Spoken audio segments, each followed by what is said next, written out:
Test. Voila. Yeah, everybody's ready to take a nap. Maybe we just take a nap this session. Don't tell anybody. If you don't tell, I won't tell.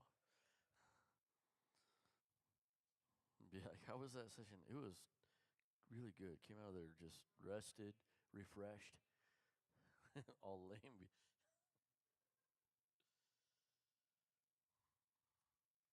All right, so I'm not sure how qualified I am to teach this lesson, but we're going to give it a shot. So this is called Creating a Culture of Excellence. So, yeah, Brother Hodge is leaving. He's like, I'm not listening to this. All right, so creating a culture of excellence. I want to talk about this a little bit in kind of the two big words. There is the excellence, like being excellent. I want to talk about what that is just a little bit, to me at least, and then also the culture part of it, and that's kind of a big deal. So I have a handout in there. It is in the back pocket though, because I was so excellent with it that I was late getting this one to Brother Booker. So it's in the back pocket along with my burnout one. All right, so creating a culture of excellence, defining culture. So the first lines there, culture affects everything to the core. So culture affects everything to the core. Sister, I thought you were holding that up for me to look at. I was like, what do I need? No, you're fine. So you can have all kinds of great strategies and ideas in place, and you can have a great plan that makes sense, that is actually a good plan. You can have infrastructure in place, but if your culture is terrible, then none of that's going to matter, because culture is it matters. In fact, that's the next line. Culture eats strategy for breakfast. So culture eats strategy for breakfast. I have been in situations where, like in work, I have been in work situations where people just are not getting along, and they're just really negative, and they're being nasty to each other. I've worked in the construction industry for most of my life, from time I was a kid, and I have seen it where subcontractors, there's just something that happens and they don't want to get along with each other. And it doesn't matter what you do to facilitate the project, or you even try to bend over backwards for a contractor, for example, and it's like they don't really care. They don't really care. And so it's a thing that can seep in to the culture. And so no matter how good of a plan you have, if you have a culture that stinks, then your Sunday school is going to stink. Not just like stinky kids. So culture is a big deal. I'll probably come back to some of that, but let's go through the handout a little bit, and then we'll talk about it. So what excellence looks like, and I'm sure that everybody has a different definition for this, and hopefully, because I can't meet some definitions of it, I don't know if I meet any definition of it actually, but it's not about perfection. It's about your best. And this, I think, is also comes back to a culture thing, is doing your best. And so if my 7-year-old is going to, and he helped me with decor in our Sunday school. Well, I build the slides and all these things and a cave and all this stuff. And if he's like, if I say, okay, here, you put this paper on this wall, it's not that he's going to do as good of a job as I am, or an adult or something. But where the failure is if he has the attitude that, oh, that's good enough. Like if I point out, well, why didn't you got to cover that part? And like, well, does it matter? Yes, it matters. A long time ago, we were doing. This is back when we first started doing Sunday school, like we're doing now, which is 20 something years ago, I think, or 20 years ago.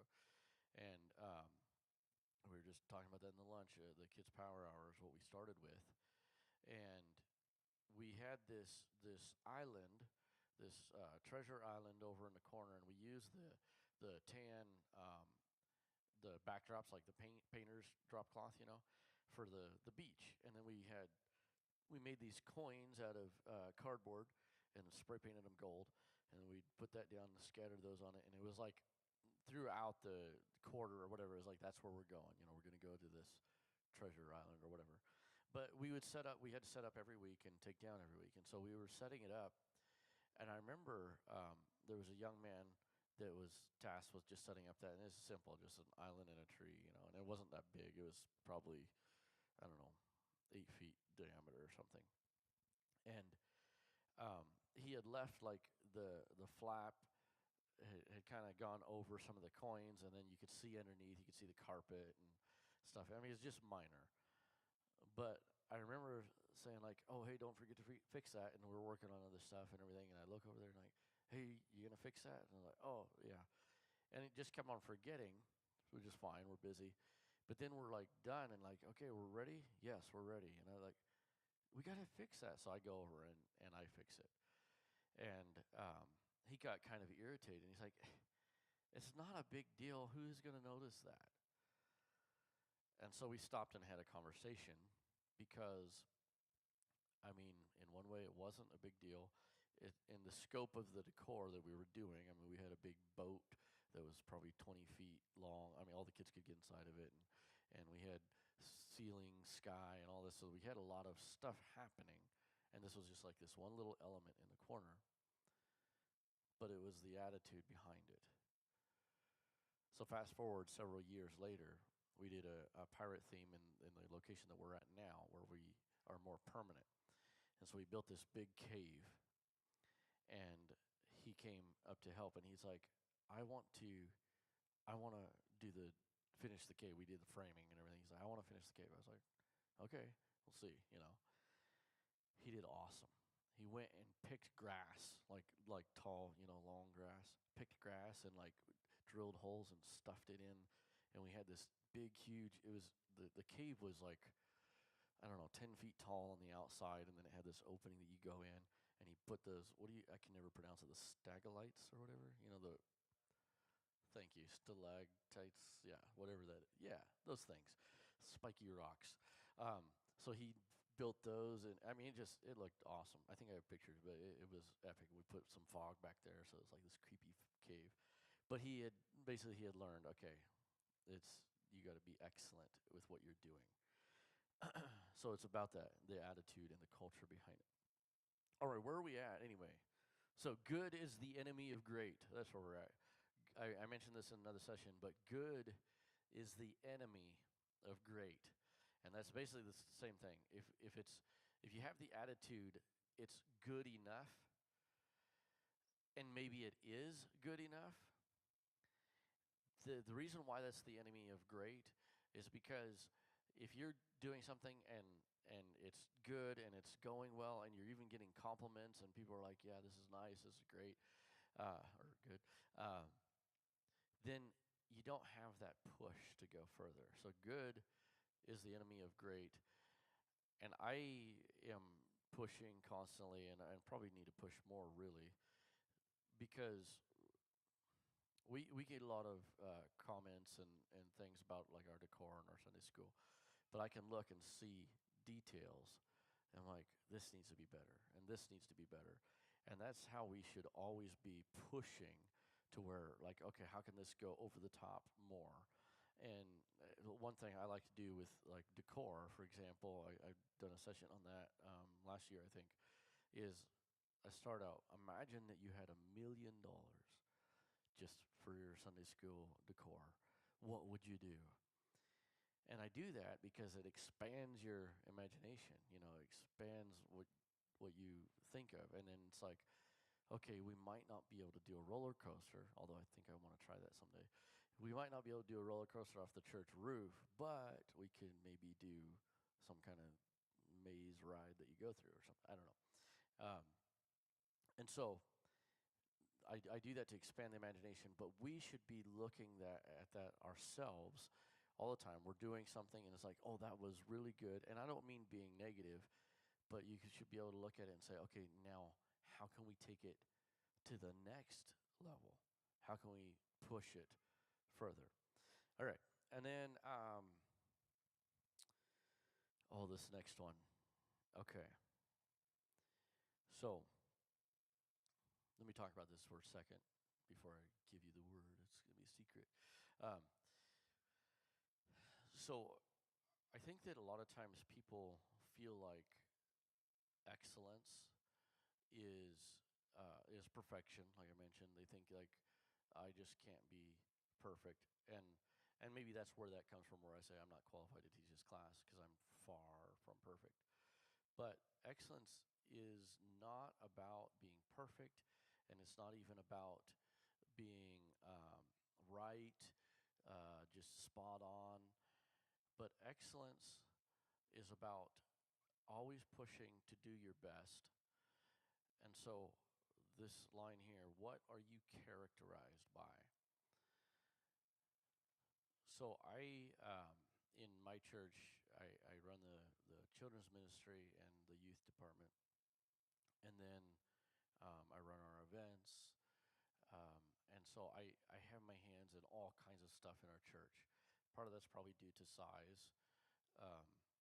But one thing, I learned this a long time ago from my pastor, and then I started working when I was 14 years old, and my dad, I can credit him with a lot of this, is I learned to try hard, and I learned not to be afraid of hard work. That's the key to a lot of stuff that you see is there's no magic formula. It's hard work. I mean, even praying people through in the altar, there's not a magic formula. I think that people do have gifts, but it's hard work. There's the behind the scenes of praying and preparing yourself before you ever get there. So, what are you characterized by? And so the thing is like if somebody is going to ask me to do to run the sound, well, I'm not a sound guy, not really, but I'm going to do a good job. I'm going to do at least the best that I can, but I'm going to do not the best that I can in the lame way, like, well, I did my best, but I'm going to really, like, and I try to look at things objectively, like, what does it look like for the guests that have came today? Is it the best for them? Not, is it the best, like, well, I did my best. So I don't know if I'm getting that across, but so because of that, I end up doing all kinds of things because if I do it, it's going to get done. And I've just determined that in my mind. And so other people know that by reputation. And not that I'm just great or anything, but I work hard, and that's what I do. So, on the other hand, there are people that you just know they're going to be late. They're going to be late all the time. And then one time they show up early, but they're just always going to be late. And so what are you characterized by? And that's where, like, if there's a family in our church that shows up, this is just an easy example about punctuality, but they show up like 30 minutes to like an hour before everything. I mean, they're just always there. And so when it's time to start, if they're not there, something is drastically wrong. Like the world ended, or maybe they got a flat tire and crushed their vehicle. I don't know, something, because they're just always early. But they have been late before. It's not that they're perfect in their punctuality, it's that they are characterized by being early all the time. So, and that's a culture thing. What time am I supposed to go to? 2:20. Okay. That's how culture can work, and I'm going to get into that in a second. So let's go down to how to integrate excellence into your culture. The first thing is to demonstrate the symptoms of excellence. There are symptoms of excellence. And one of the symptoms of excellence is you don't complain. And the other thing is the buck stops with you. So have you ever noticed and it's okay, but have you ever noticed, like, you might ask, let's just say, a teenager to um, to clean up around here. And so they kind of clean up a little bit, and you see, like, the little piece of thread or whatever there and stuff, and you're like, well, why didn't you do that? Well, I couldn't find the vacuum. That's typical, right? But if it was, I'll just call out Brother Booker because he's awesome. If it was Brother Booker, it would be cleaned up, and he would have figured out a way. He would have came and asked where the vacuum is or something. You wouldn't go, and he wouldn't say, well, I couldn't find the vacuum, right? And so some of that's to do with maturity and authority and all of that. But I feel like a lot of it has to do with excellence, and that's a symptom of excellence, is you're going to take care of it. You're going to make it happen, and it's going to be good. Okay, I'm warning you, we're getting ready to move in a second. So choose your team wisely. Choose your team wisely. So, and that's kind of with this culture. I talked about this in another session about getting the right people on the bus. I think that almost everybody can be developed. And it's kind of like my pastor said, almost everyone can learn to sing. But Brother so-and-so cannot. And so almost everyone can be developed. But if you are a Sunday school director or leader, and if you have a choice, I guess, sometimes it's slim pickings, right? But if you have a choice, be careful who you choose in your team, because there are some things that, and is first of all, character. If somebody is morally corrupt, then you probably don't want them in children's ministry, first of all. But if somebody is morally corrupt, then that's something that, that pastor needs to deal with that, right? But there's also just like bad attitudes. I'm being recorded. There's somebody in a church somewhere that wants to be in children's ministry and has asked the director multiple times, but they have demonstrated consistently that, they'll have their good days, but let's go back up, they're characterized by having a bad attitude. Like, so much so that they've been on the platform, supposed to carry out a specific task, and basically choked and walked off. Well, it's like, maybe that could be developed, but my goodness, I don't have time for that. And so, choose your team wisely. And there's a balance with that. And then on the flip side, talent is not enough. Talent is not enough.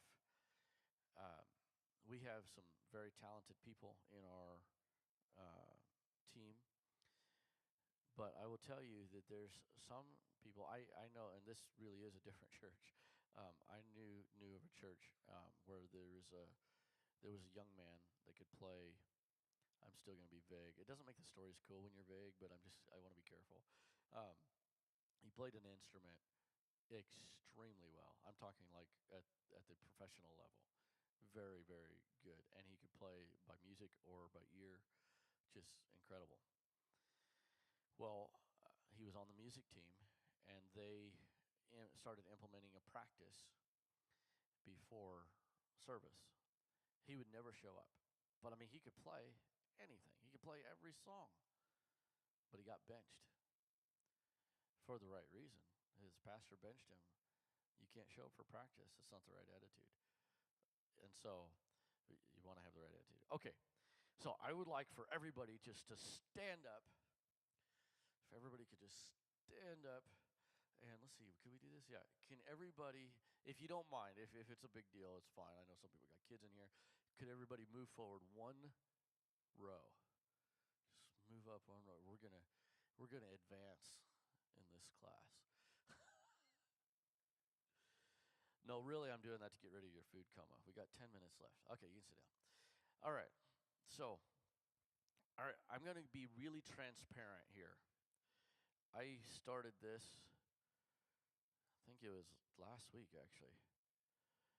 And I have two girls that, and separately, not at the same time, but I'm training them, and they're my guinea pigs. They're my lab rats. I'm experimenting with them on a new training idea. I'm basically trying to train them in every single facet. Like, we normally don't have girls run our sound effects. I don't know why, but I'm having them learn that. So I'm training them in every facet of what we're doing, and it's kind of cool. But anyway, so when I started doing this, it gave me a different set of glasses. It gave me a different lens, that I was looking through, because I was like, okay, how do they see this? I need to explain this. They say the best way to learn something is teach it, right? And so it's kind of that way for me, because I'm teaching them. So this is the transparency part. And please don't blast me, but I'm going to give you a bunch of failures here that we have. So what I did is I said, you know what? And I was looking, maybe in frustration, I don't know, but I was looking around, and most of it's my fault. But I was like, this place is a mess, looking at our backstage. I mean, here we are. We're blessed. Most churches don't have this. We have a permanent backstage area. We have men's locker rooms with nice, I got indirect lighting, custom-built lockers. They have their costumes in there. The girls' locker rooms. We have a backstage screen, and I'm not bragging. I'm just telling you, we're blessed. We got all this stuff. And our pastors allowed us to have it. We have costumes back there and props and all kinds of stuff, snacks even. So, and it's a mess. We're in transition right now. We're between themes. We're building, and so it's a mess. But we're still doing Sunday school. And so I was like, you know what? And I told everybody, I said, just tell me. I said, I'm going to be running around, because I purposely scheduled myself out of the script. And I said, I'm going to be running around today during Sunday school looking for improvements. And I said, you got one, you tell me. So here they are. Oh, man. All right, but this is excellence. This is talking about excellence and our lack thereof. So, facilitators, they need to sit with the kids and be more proactive. These are just my notes, raw and unedited. So no sitting in or standing by the sound booth. So what happened is I saw, our facilitators, by the way, is like our crowd control. They're the people that are with the kids and are trying to control the kids if they got to go to the restroom, that kind of stuff. So I was like, they shouldn't be standing back by the sound booth. They need to be sitting with the kids. And I have in my mind what a facilitator is supposed to be and how they're supposed to act. Like, if you're telling something that's funny, I'm supposed to be laughing and getting the kids to laugh. If you're telling something that's, like, oh, did you hear what he just said? Facilitators should be almost coaching the kids, sitting with the kids. That's, to me, ideal. And we don't have that right now. We've had it before, but and the thing is they probably don't even know, because I haven't said it in a long time. Backstage cleanup, I just talked about that. Okay, wait till last minute to prep for next segment. So we have this super nice backstage, so I hate it when we run 10 staff. Oops. We run 10 staff on a Sunday, and I hate it when I got like 7 of them back there at once. Like, what are you doing? And I'm like, well, I gotta get ready for Bible story. It's like, that's like in 3 segments, that's like way far away. And so that's why that's in there. A mic schedule, which we normally have. I just didn't have it that week because we don't have enough mics for everybody. I think we have 6. Mic check in practice because we had a mic not working. Okay, here's one. Have a specific plan for praise each staff. And so what this came from is there's a couple things that we do typically is all hands on deck.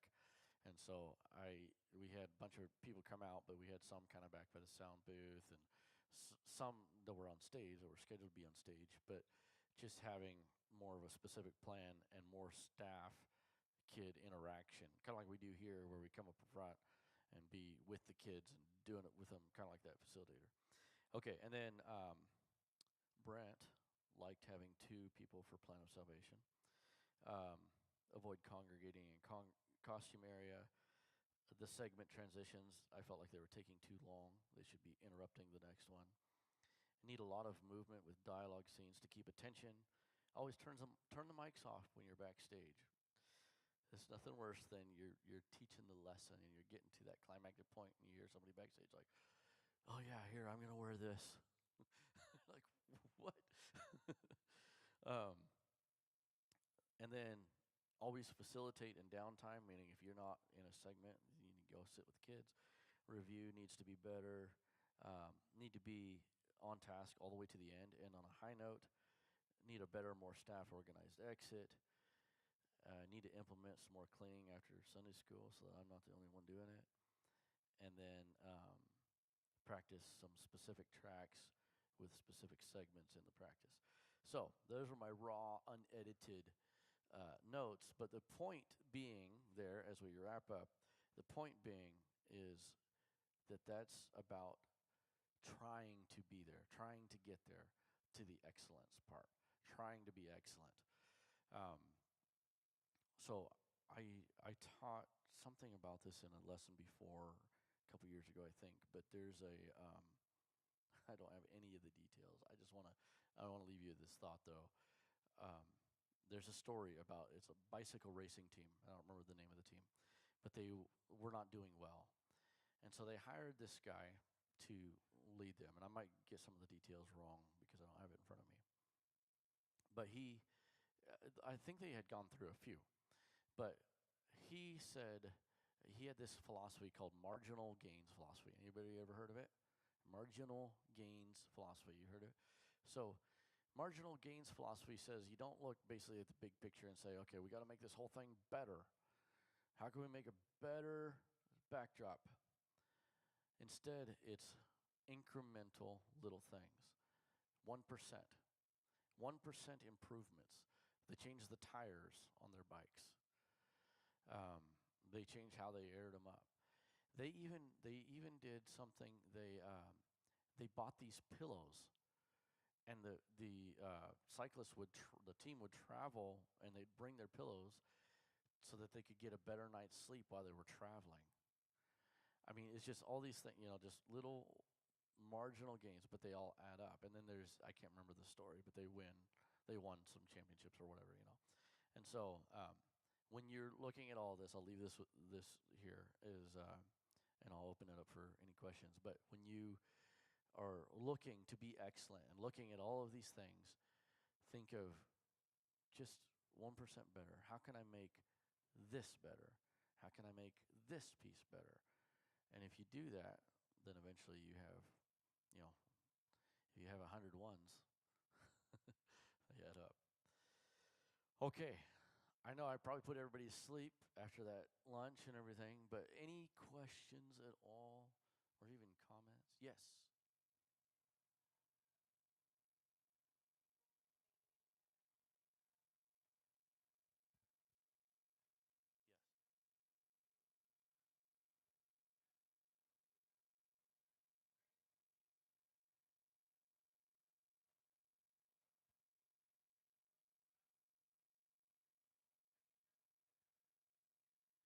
That's a good question. So what she asked is, she said, when there's people that are complaining and they're laboring, and you don't want the complaining in your culture, but you don't want to beat them down. Basically, you want to encourage them.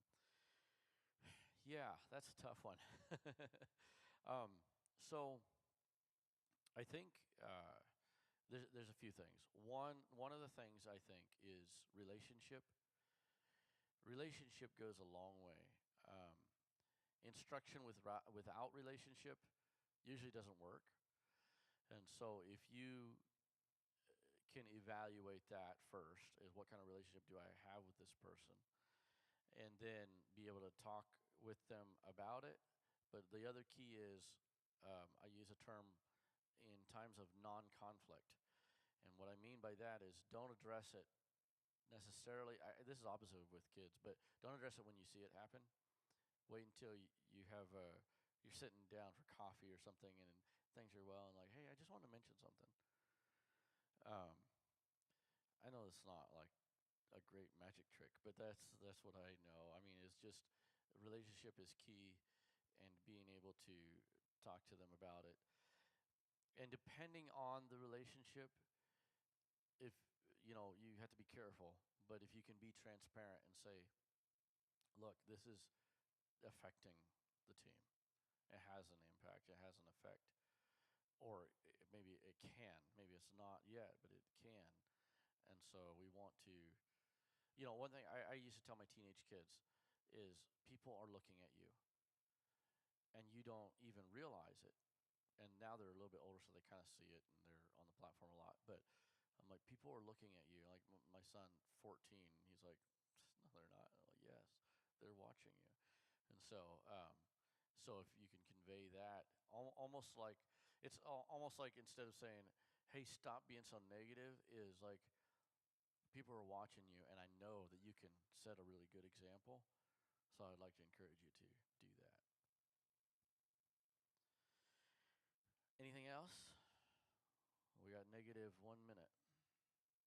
All right. Okay, everybody yawn. All right. Thank you, everybody.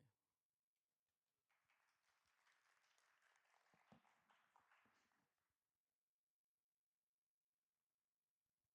Precept on free.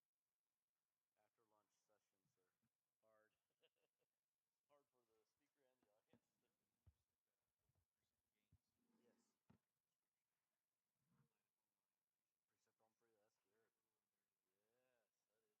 good. Yeah.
everybody a chance. There's puppets and object lessons in another sessions. This is your chance to run. This is the final warning. I mean, if I was you guys, I'd be in the puppets. But we're gonna get started here in just a. What time? What time are we supposed to start? Like now? We'll start now. All right, guys. We're gonna talk about child discipleship, maintaining connections, and building relationships. Now, I want to apologize in advance if it feels like I'm just reading my notes. I'm going to be doing a lot of that because if I stray away from my notes, I'm going to be a lot like my pastor and start chasing rabbits, and who knows where we'll end up. We'll end up somewhere crazy. We're going to try to stay on point and stay on topic. But let's just go ahead and get on into this, why child discipleship matters. I like to say a lot that kids are not the church of tomorrow. They are the church of today.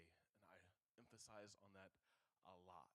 It seems a lot of times that when we get into church and we get into a church situation, a lot of times it seems that we forget about our children in the church. Children take kind of a back seat. We focus more on ourselves. And, you know, we need to make sure we're focusing on our children because they are the church of today. And this emphasizes that the truth that children are not merely future participants in the body of Christ.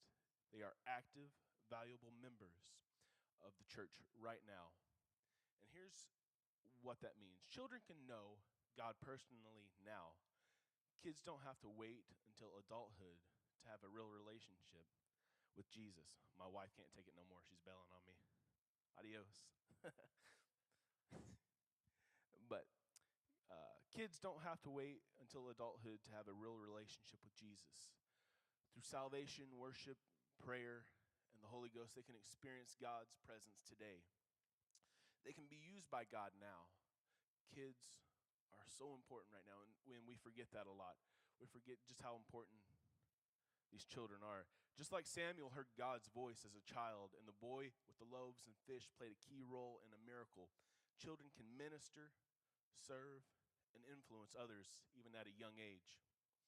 Their faith is powerful and pure. Jesus said, "Whosoever shall not receive the kingdom of God as a little child, he shall not enter therein." He honored children's faith and even used them as examples for adults to follow. The church needs their presence and participation now. Children bring energy, creativity, and fresh faith that can inspire the entire church body. They're not sideline members. They're vital parts of the church's worship, learning, and mission. In short, investing in kids' spiritual lives today isn't preparing them just for the future. It's equipping them to fulfill their purpose now. We are building strong children today, not tomorrow. We are building a church today.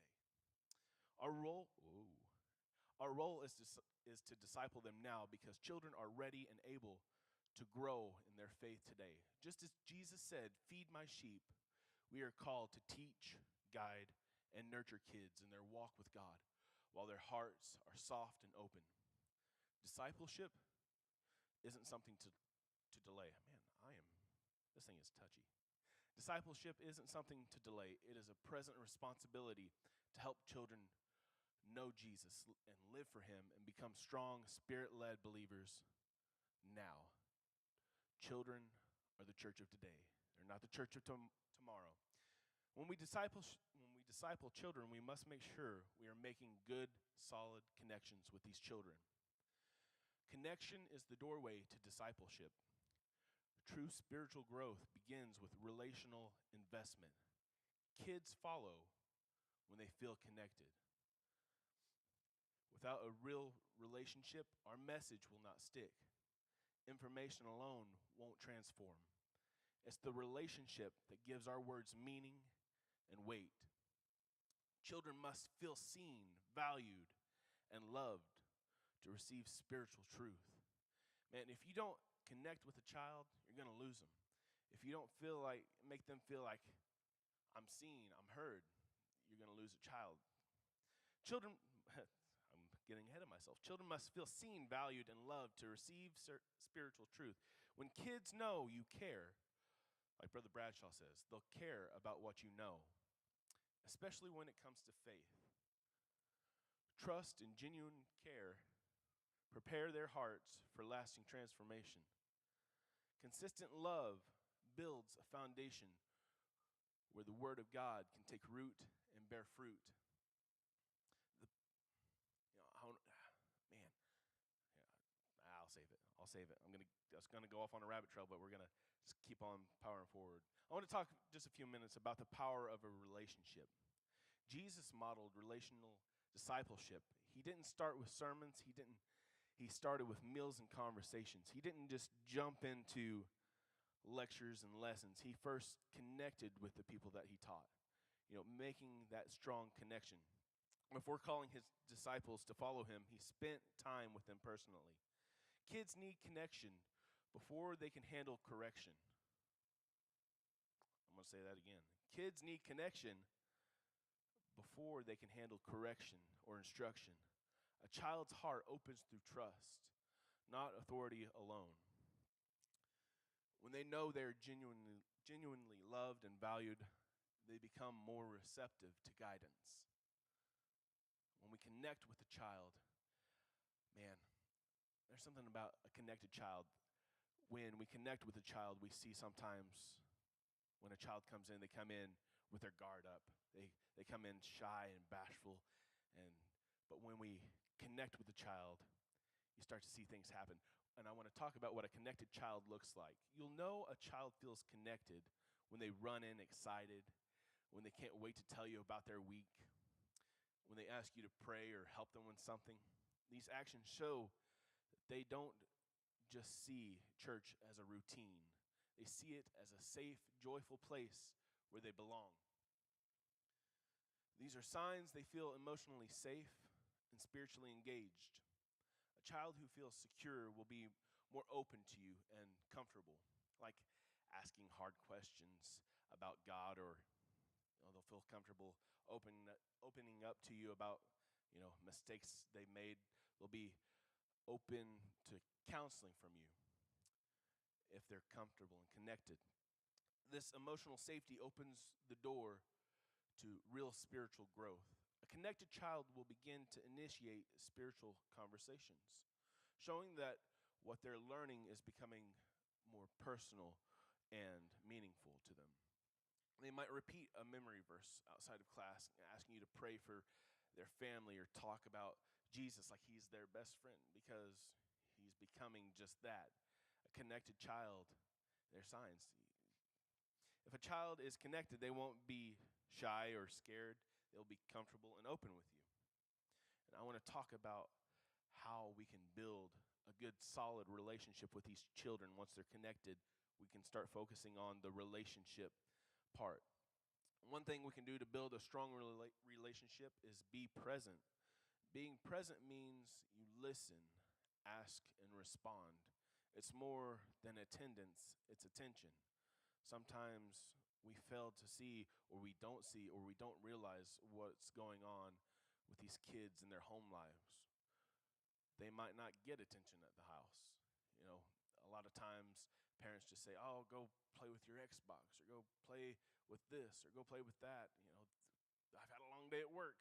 Get out of my hair." And we fail to realize that sometimes the child's not seen at their house. So we need to be the ones to give them that attention if we're going to build a solid relationship. There I go again. Some kids are blown off at home and no one listens to them. So be their listener. Don't underestimate the power of a simple greeting. "Hey, how are you doing? How was your day today?" Be present. Be attentive. Be their listener. Shift from teaching positions to mentoring roles. Teaching transfers knowledge. Mentoring transforms lives. I'm going to say that again. Teaching transfers knowledge. Mentoring transforms lives. While teaching is essential, mentoring goes deeper. It's walking alongside a child, modeling faith in everyday life and showing them what it looks like to follow Jesus beyond the lesson. Take your lesson and live it in front of them. Take what you're teaching and live that in front of the child. Kids remember people more than they remember points. Years later, they might not recall the Bible story you taught, but they'll remember how you made them feel, how you prayed with them, and how you believed in them.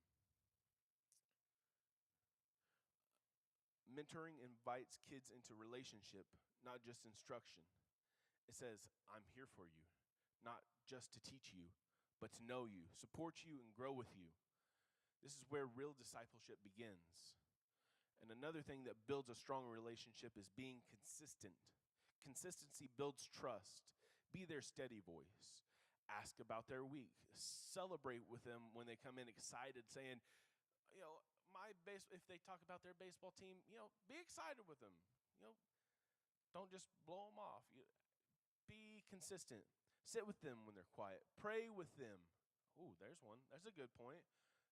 Pray with them. Let them hear their name in prayer. When a child hears their name lifted in prayer, it speaks directly to their heart. It shows them that they are seen, known, and valued by both you and God. It reinforces that their life matters and that God is personally involved in their story. These moments build deep trust and spiritual connection, reminding them that church isn't just about learning, but it's about being loved. Another thing we can do to build a strong relationship is create a safe and welcoming space. Sometimes it's going to be hard for a child to feel connected or feel involved if, it's uncomfortable where they're at. Children should know this is a place of belonging where they can ask and grow. When kids feel accepted and free to be themselves, their hearts open to both relationships and revelation. It's not just about being nice. It's about creating holy ground for kids to encounter God. A welcoming atmosphere sets the stage for powerful moments of worship, prayer, and discovery that can shape a child's faith for life. Safety builds trust, and trust opens the door to transformation. Whether it's physical, emotional, or spiritually safety. Whether it's physical, emotional, or spiritual safety, when kids know that they won't be judged or dismissed, they're more likely to engage honestly and wholeheartedly. Relational discipleship in action. Let's go into this real fast. One way we can put building relationships into actions and making sure a child is connected, if you have a big group of children, if you have big groups, break down big groups into small groups. If you have a big team, put teams in charge of these groups that you've broken up.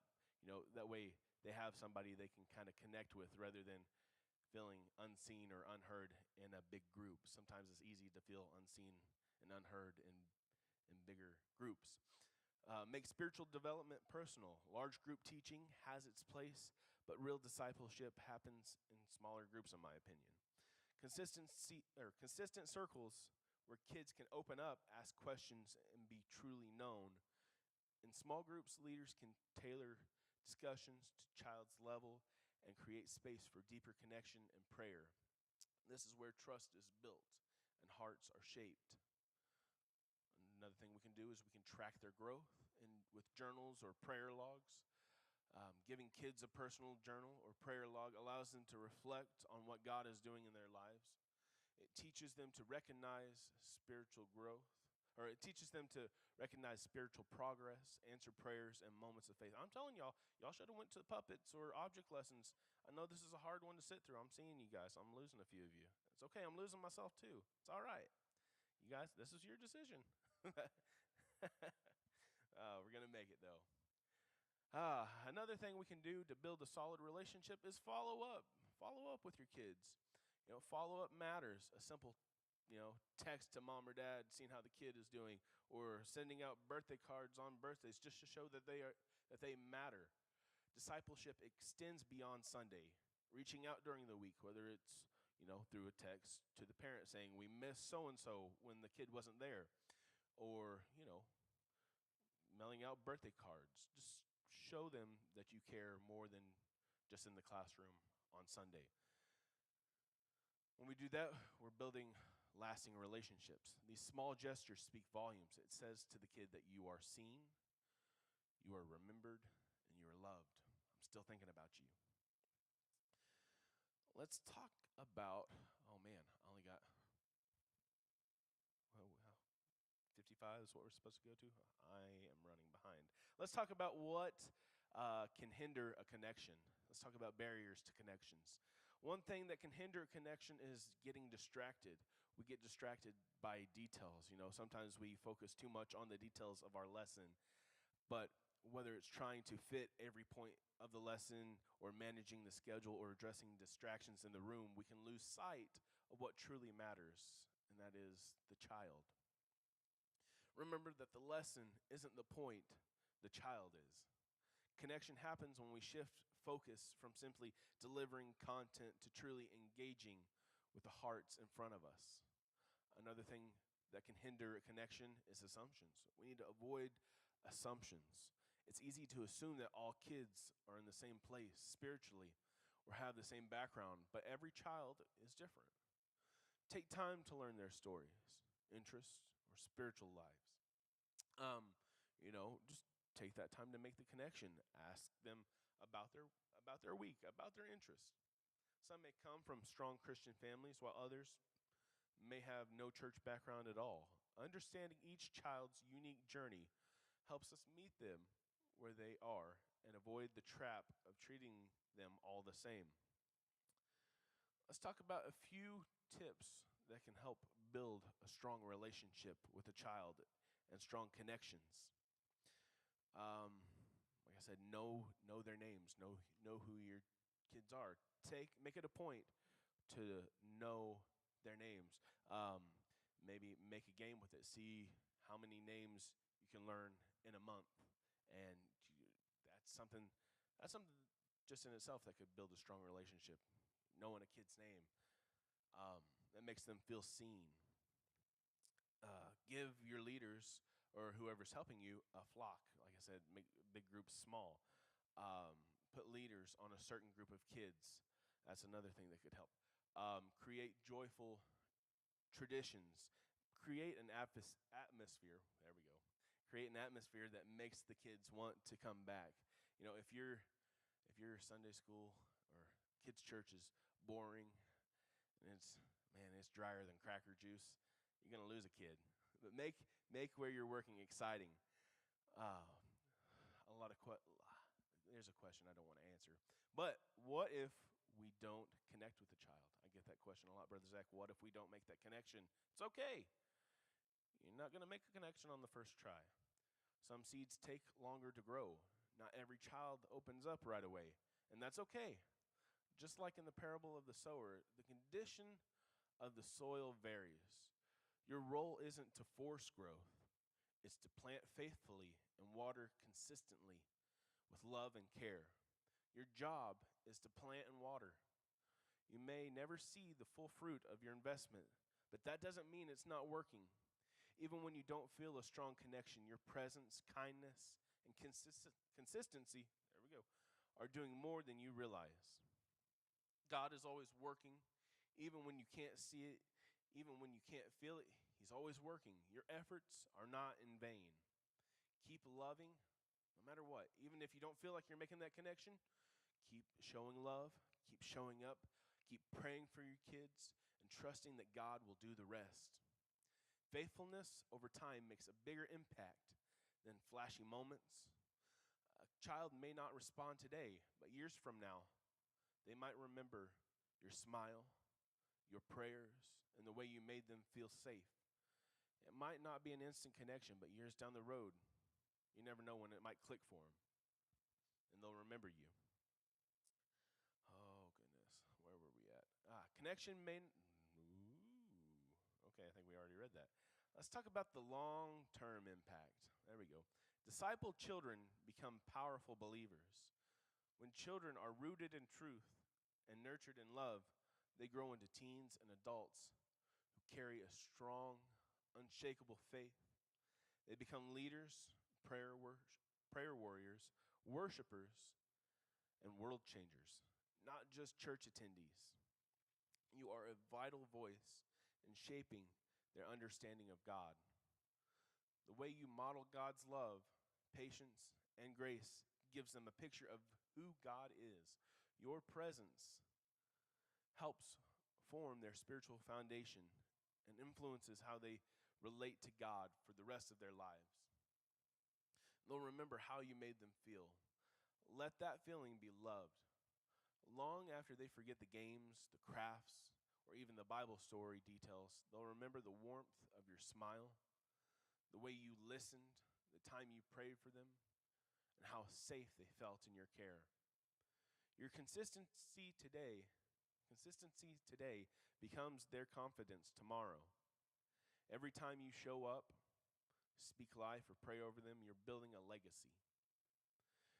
What may feel ordinary to you may become one of the most sacred memories in their walk with Christ. So I want to give a call to action. What can we do? We can ask God who needs to be seen. Every week, there's a child walking into your room carrying something heavy or hiding behind a smile. Ask God to help you see beyond the surface, to notice the quiet ones, the hurting ones, the overlooked ones. Sometimes a child who needs you most won't ask for attention. They'll wait to be noticed. So we need to ask God, Lord, help me see the ones that don't want to be seen. What habit can you adopt this week or connect better? Maybe it's learning one. Maybe it's learning a new name, sending a follow-up text to a parent, kneeling to eye level during prayer, communicating with them, or arriving 10 minutes early to greet the kids at the door. Small habits done consistently create big change over time. Be intentional. Be present. Be prayerful. Building relationships with children isn't just a strategy. It's a spiritual assignment. Every smile, every prayer, every listening ear is ministry. Step into each moment like it matters, because it does. And that is all I have. It is 2:50. I think we have just 5 minutes. Does anybody have any questions?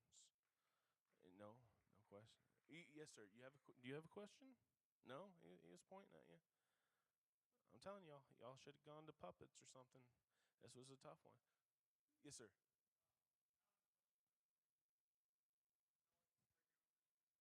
Yeah, I sure can. We have I think I put this out there in a text to the children's ministry group on WhatsApp, but some of you might not be on there. But we have a little girl. She's been coming. How long has she been at church with us, Jess? Star? A couple months? 3? Okay. She's always been quiet, reserved, shy. She came in with her guard up. She was the one that always sat in the back of the classroom. She never wanted to get involved in the action song. She didn't want to get involved in prayer. She was always didn't really want to be seen. And man, it seemed like she was the hopeless child. I don't want to say the hopeless child, because no kids are hopeless. But, over time, I made it a point to say, every time she comes in, I'm going to go up to her and I'm going to hype her up. I'm going to make her feel like she is, top dog. Make sure she feels top notch. Make sure she knows that I see her. She struck. I guess one of the reasons she was struggling so much, come to find out that she had been separated with her mother in a bad situation. But, we just, over time, we showed that love, that consistency with her, and she finally opened up. Those barriers started to slowly crumble, and, she was starting to get involved with the action songs. I kind of told my daughter, I'm like, go make friends with her. That's another thing you can do to make connections with kids. Use your own kids to make that connection, to make them feel, open and safe, and give them a friend. If they don't have a friend, give them a friend with your kid. But she slowly began to open up, and she slowly began to get involved. And that one time, that child that was at the back of the room, she was up front, and she had her hands lifted, crying her eyes out to God, and she was filled with the Holy Ghost, all because of a connection that was made, all because she felt comfortable and safe being there. That was pretty awesome. Anybody else have a question, concern, or comment? Any? Yes, ma'am.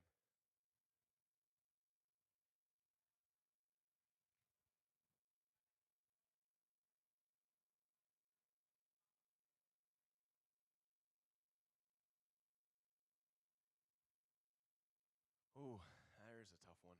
That'd be one, maybe you'd have to get your pastor involved, kind of see guidance from your pastor. Say, hey, pastor, I'm having, this kid is really opening up to me, but the parent is uncomfortable. How should I go about? That's really more of a question. Seek guidance from your pastor, because your pastor is wise. That's why God has given you a pastor. Oh goodness, I think we got 2 minutes. I guess it gives you guys time to get a coffee, or are they closed? They're closed down. Oh, well, thank you guys for hanging out with me. That is all I have for you. You guys are awesome.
Okay, I guess it's time to start.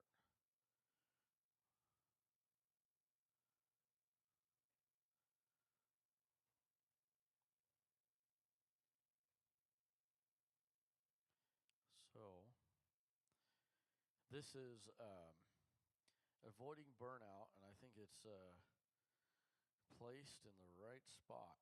After lunch and last class. And so, here we go.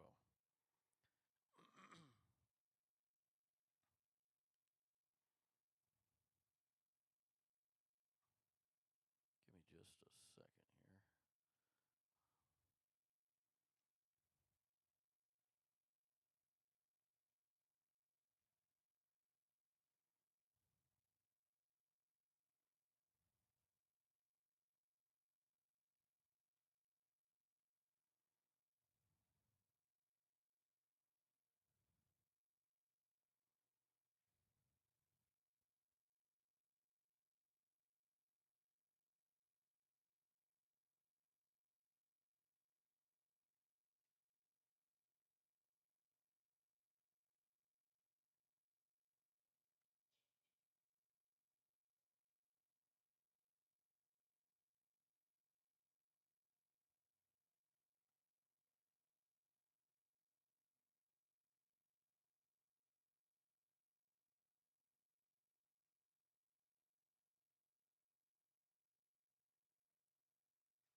Okay.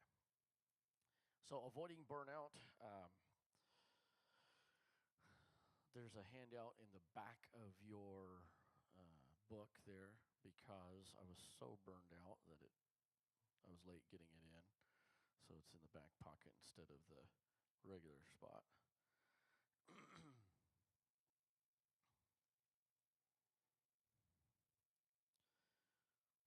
Okay. And the reason it took me so long I have a podcast and I share the magic or disaster of our kids ministry. So this is a disaster. Luckily, I think I remember most of them, but for some reason I lost my answer key. So I was having to fill in the blanks on here. So I think I got them. All right. So the driving force behind burnout. Um, Now, for those that were in the last session that I did in here, this will be no surprise, but I want to give you a warning because everybody's kind of sleepy and stuff. We've been going all day and we're burned out, we're just all run down in this class. And so, no, we're talking about avoiding that, right? But I am going to, in a few moments, now, maybe the exception of you, brother, because you got crutches, but I'm going to ask everybody to come, like, up, kind of close to the front. Not yet. You don't have to yet, but stay there. I'm just giving you a warning. I'm wait till you're almost asleep, and then we'll do it. All right. So the driving force behind burnout is okay. So self-neglect is the leading cause of burnout. Self-neglect. Now, I was talking to Brother Tyler Hodge last night, and this class, Brother Booker chose my classes this year, and this class is outside of my element, and so it's not something that I'm super comfortable with, and well, we'll get into why. But anyway, so self-neglect is the leading cause of burnout, and I'm guilty of this so very, very much. I'm a night owl, for one. In fact, I was joking about being burnt out, but I was working on these handouts, and so I had 7 of them to do, and I texted Brother Booker whenever he needed them, whatever day, and I said, it'll be late tonight because I was working. And so I said, okay, here's 5 of them. It's 3 a.m. I'm going to have to do the other 2 tomorrow. So I'm very bad at just running into the ground. And in fact, I got sick right before I came here. So that leads to the next thing. We need to have balance in our lives. But let me talk about this a little bit, because I've had a problem with this idea of that you have to have balance in your life, because I look at all these, not all, but a lot of great people that have done great things, and it seems like they're not balanced. It seems like they were so focused on this one thing, and they were, accomplished incredible things. So, um, we have to have balance in our life, but I think that there is a caveat. There's seasons. We all have seasons. All right, churches have seasons. In fact, it's wise to follow that with your pastor, and let your pastor guide you. And so we need to have balance in our lives, but there are times that you are going to stay up till 3 a.m. because you're in a season and you're working on a project. Or we're building our new set for Sunday school. So it's a season where it's like, okay, we don't always work at the church super late Saturday every week, but right now we're trying to get this set done. And so it's a season that we go through. And so the key, and I'm talking to myself as much or more than anybody in here, the key is to find the balance after, between seasons. so, so we need to have balance. And then this is, these are some of the things that I feel like, when I say I don't know if I'm the best to teach this class, is at first I was like, man, I've never been burned out. I don't know, but I have. I actually kind of re-examined. I was like, yeah, no, I did. I went through a period of with the youth ministry. I was like, man, I dreaded Fridays. We do Friday night youth, and I dreaded it. And so, and then I had to examine why. Why I used to do this awesome youth nights and be excited about it and get there early and make it happen, and why. And so I want to get into some of that. But periodically we should re-examine the reason that you're involved in ministry. And I will say that this changes sometimes through maturity, experience.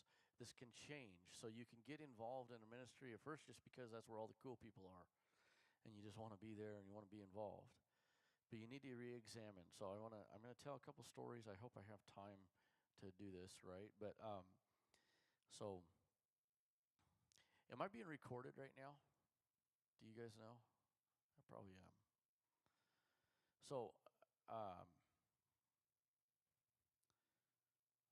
just going to tell a story anyway. I have a friend that he worked with me in Sunday school a bunch way back in the day, and very competent, highly capable. Did a lot of our setup when we had to set up every week and take down every week. He led the setup crew, and just powerful. Was awesome.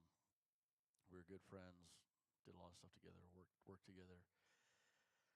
And then I don't remember exactly what happened, but he kind of basically backslid. It was like he just would show up to church sometimes, and so it was almost like it wasn't official, right? Like he just left the church and he didn't start drinking or anything like that. He just didn't show up all the time. So obviously he couldn't be in Sunday school and stuff. And then it got to where he just showed up like maybe once a month or something. We'd see him. So over the course of time, then he was gone for a while. Just didn't see him. Well, he came back and prayed through and was doing well. Got into church. And then I can't remember. I had done something. Anyway, my pastor asked me to head up this kind of a big Sunday school thing. It was at a conference that we were doing, and so he asked me to head that up. Well, this friend of mine heard about it, and so he asked my pastor, and he asked me. He's like, I want to be involved.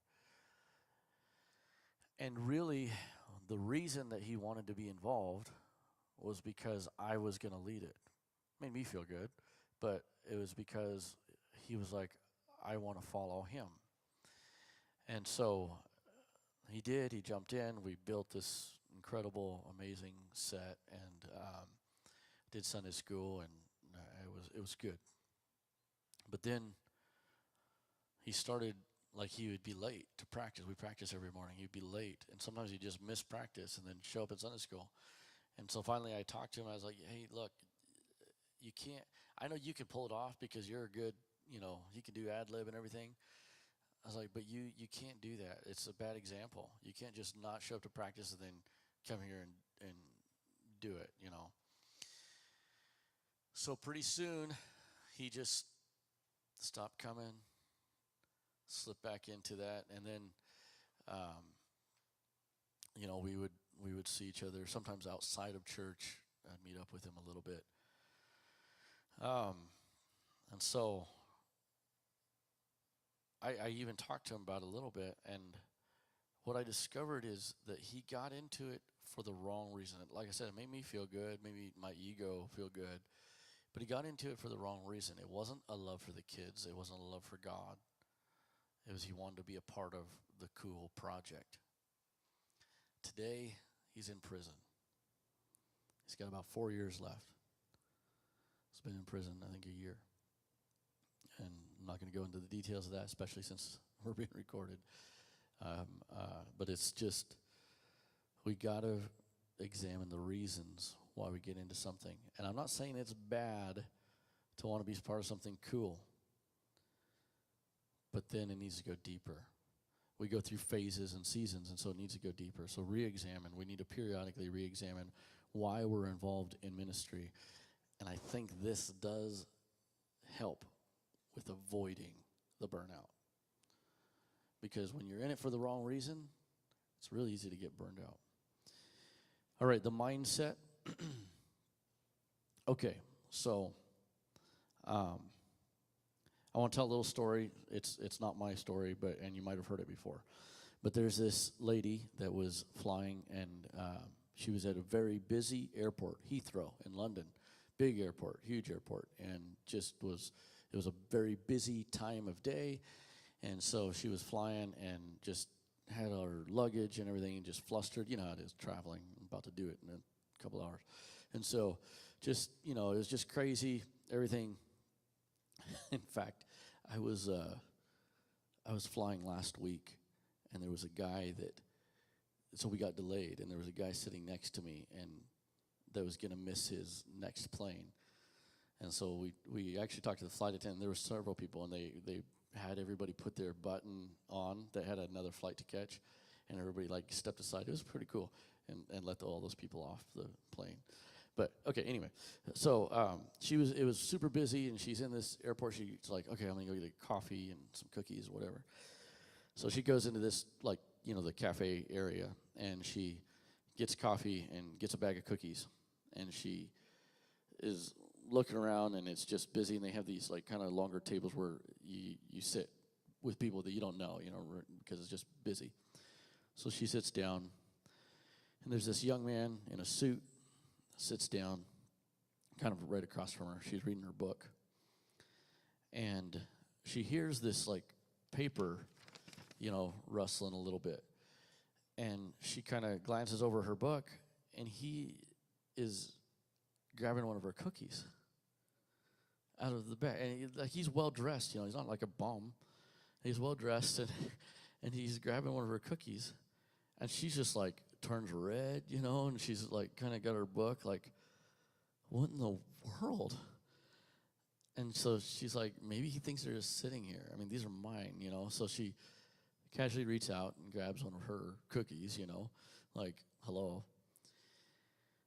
Pretty soon she hears again, and she looks, and he's grabbing another one. This guy's bold, and she's shy, what in the world? I'm not going to say anything.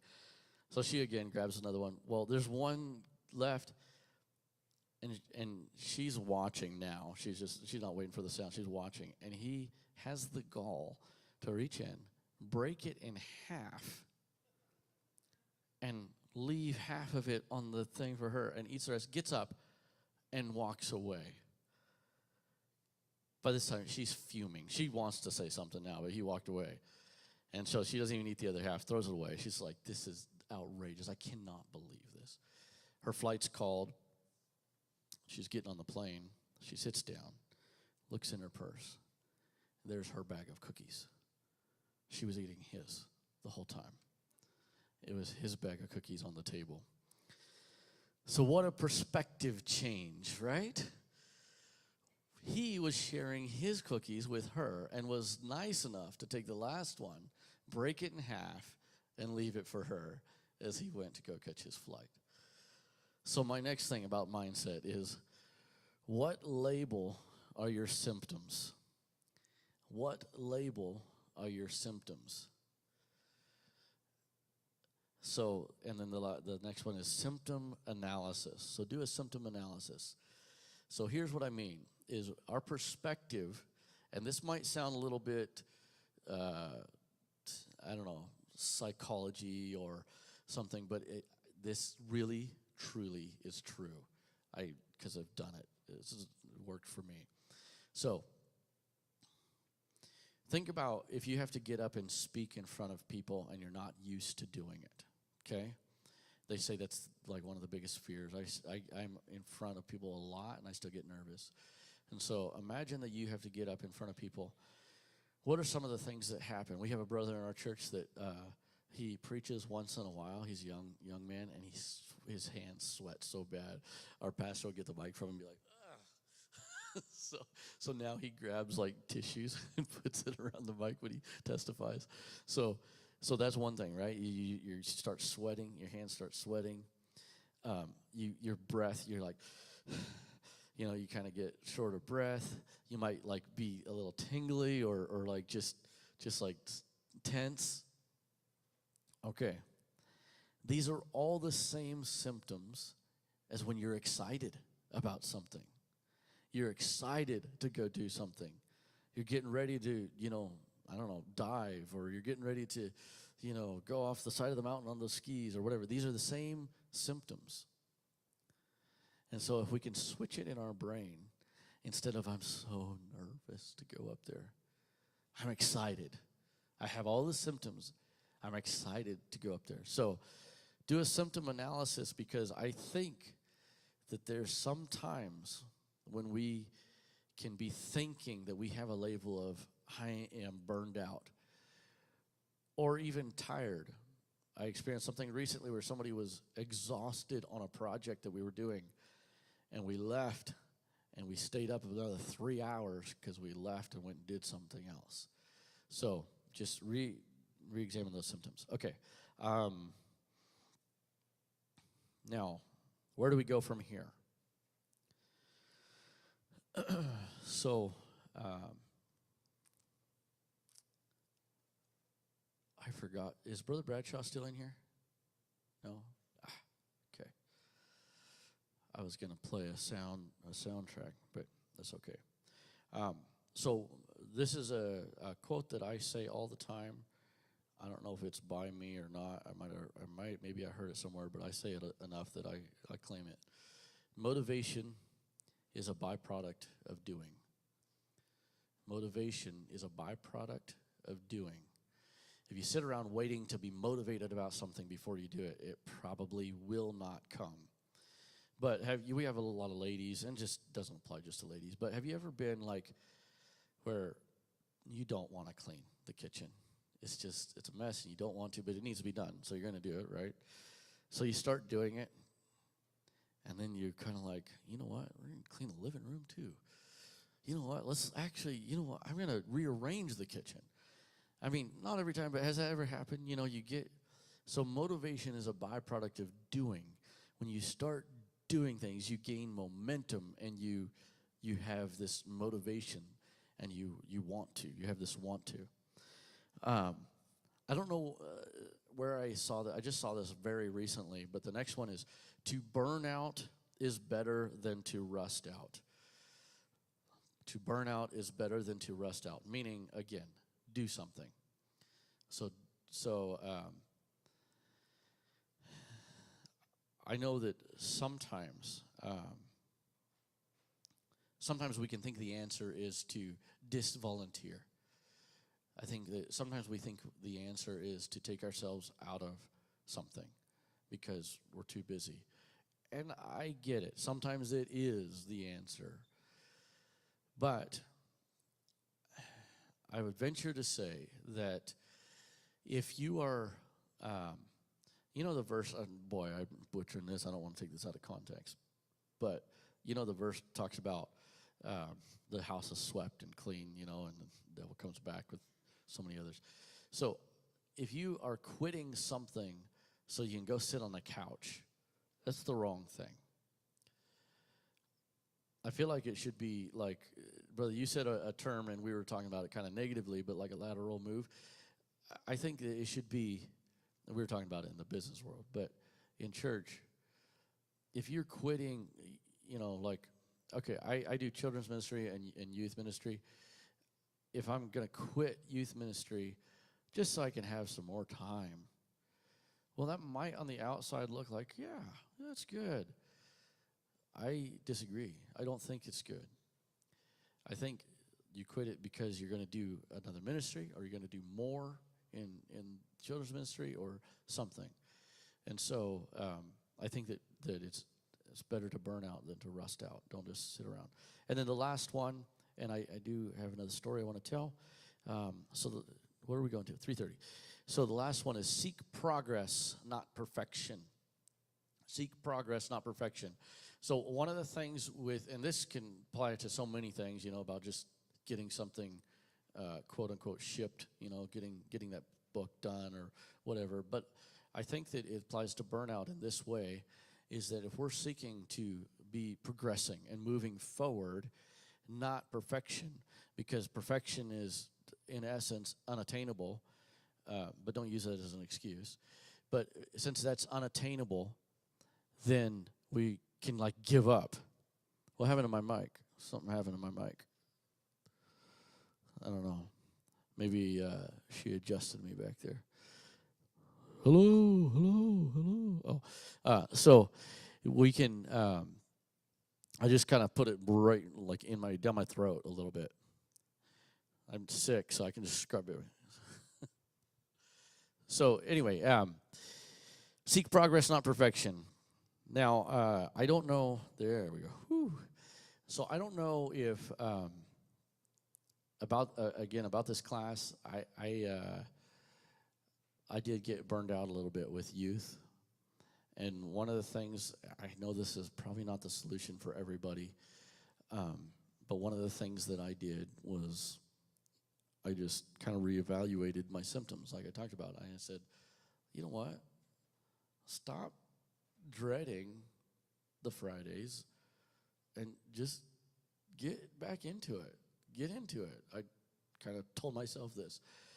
But one thing I found was prep.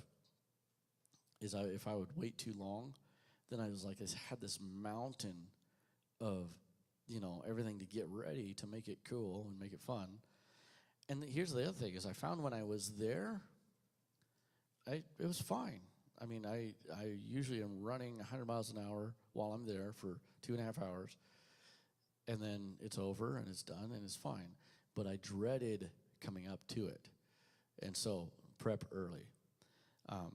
But going back to with being burned out and this, maybe this is not good bedside manners, and it seems callous. But I think that the motivation as a byproduct of doing is key. Motivation is a byproduct of doing something. Okay, now, I warned you, and we have 5 minutes left. So if I could get everybody to stand up and stretch, and if you can, if it's too much of a hassle and you have kids or something like that, or if you have crutches, you don't have to do this. But if you could move forward at least one row, if you could move forward at least one row, we're going to advance in this class. And then I got one story to wrap up with.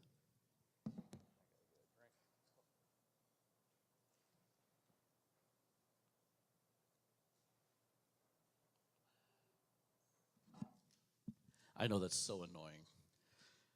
And I'm going to ask you to do something else too. So just get ready. It's just going to be even more annoying. Oh, man. Okay. Here's what I want to tell you, this story. Let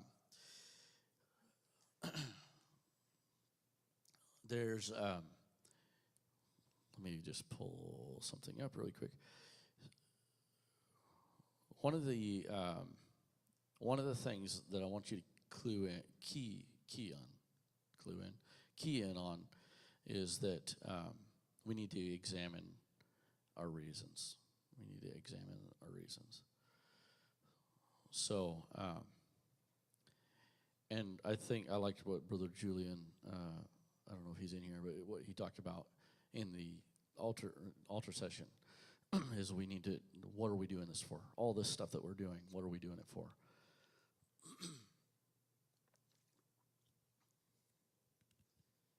On January 10th, 1991, a baby was born in a small community hospital. It's always a joy when a baby is born, right? It's so exciting, and brand new baby boy.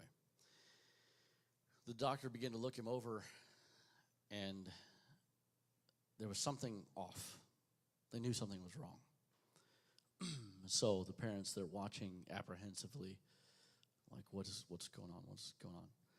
So it was discovered that the baby was born with a collapsed lung. And so he wasn't expected to even live through the night. So they put him on oxygen. And then this small community hospital didn't have the resources necessary. So they shipped him an hour away to another hospital, to a neonatal care unit. And so they put him on oxygen because of that collapsed lung, and they were having to give him so much oxygen that there was risk of poisoning him on oxygen. And they just couldn't figure it out. This is all in one night. And so with only fear and even expectancy that the baby would die at any moment, the parents were praying. They were Christians, praying for a miracle. The doctors continued trying to find out what else was wrong. Finally, after a lot of research looking through and just trying to figure out, the doctors discovered that my brother had kidneys like this. They're supposed to be the size of your fist. They were the size of catcher's mitts, both of them. And it was squeezing all of the oxygen out, all the air out.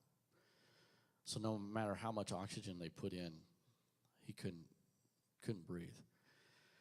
So then they moved him to Seattle, Washington, which was about 2 hours away from our home. He had to go to Seattle Children's Hospital.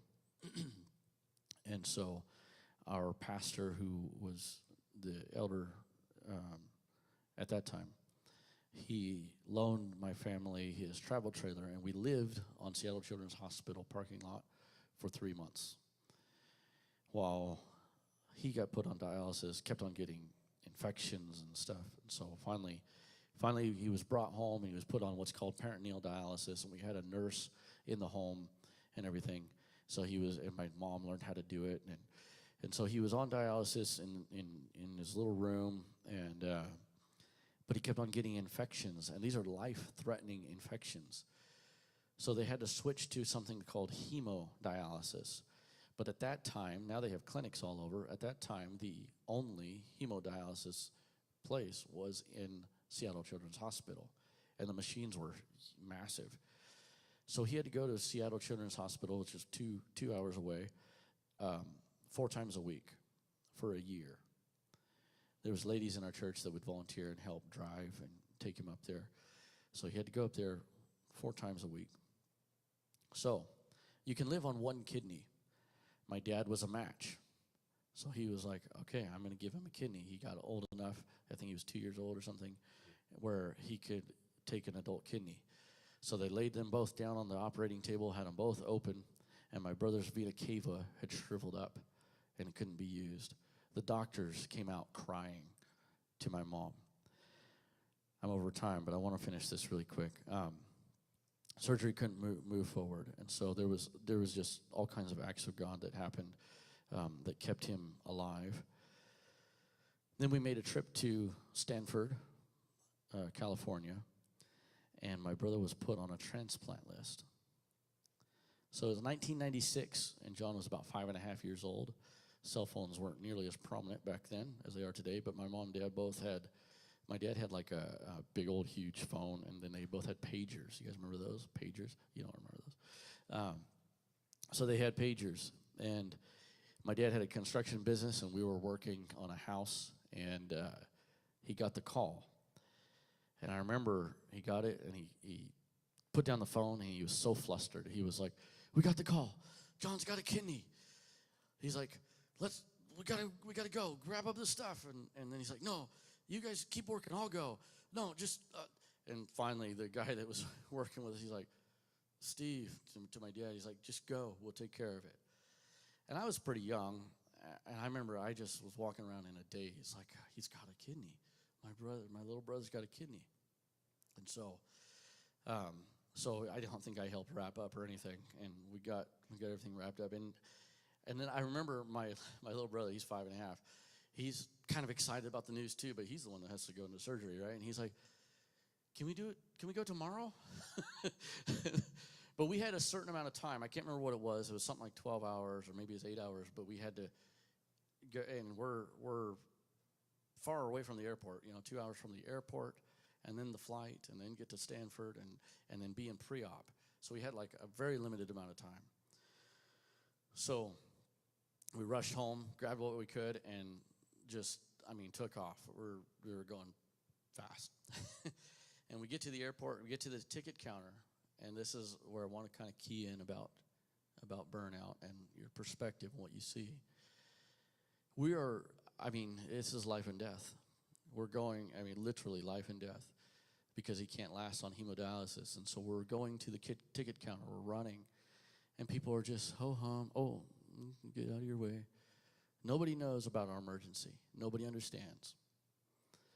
We get to the ticket counter, and she said the flight we needed, if we were going to make it in time, was about to leave. So my dad, you'd have to know him. He'll argue with anybody, but he took off to go try to hold the plane. And the lady at the ticket counter's like, "They're not going to hold it. It's regulations." My brother, he's pretty small for 5 years old. So my mom scoops him up in her arms, and we begin to run. People are looking at us like, "What are these crazy people doing?" You see people running the airport sometimes, but she's got this baby, right? And we're running down the hallway. And to this day, I don't know where he came from, but just out of a side door, this young man comes out, and he's got a wheelchair. He comes out, and he's right in our path. We're about to run him over. And my mom doesn't even hesitate. She drops my brother in the wheelchair and says, "Here." And he's like, "Ugh," and he starts running with us. And so we're running down the hall, and he's got the wheelchair, and he's like, "You got a flight to catch?" And boy, that was an understatement. So we're running, and she's telling him the story as we go. Every time I talk about this, I kind of get choked up, but she's telling him the whole story. Like, we're running down the hall, and she's telling him about how he was born and all this stuff that we went through. And by the time we get to the counter, the guy that was helping us, he had tears going down his eyes. And he's like, "I'm glad you made your flight." We barely got on. They were about to close the doors. We got on the flight.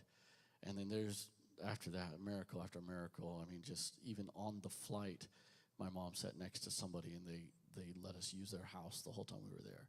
It's just powerful, incredible. But my point, and I'm over time, I'm so sorry, Brother Booker. My point is, with burnout, remember the reason why you're doing it. It's not just about the reason you joined. Maybe you joined because it was the cool project. Maybe you joined because your buddy was doing it. That's okay. But what's the real reason why you're doing what you do? If you can re-examine that and re-examine those symptoms that you might have, maybe you're not burnt out after all. All right, that's all.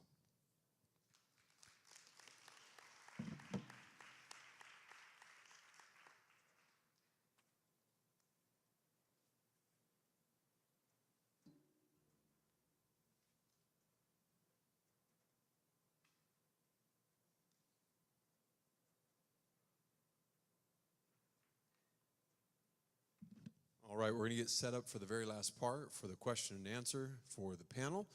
In the meantime, feel free to take a small break. We'll get some stuff set up on stage, and then we'll get started in just a minute.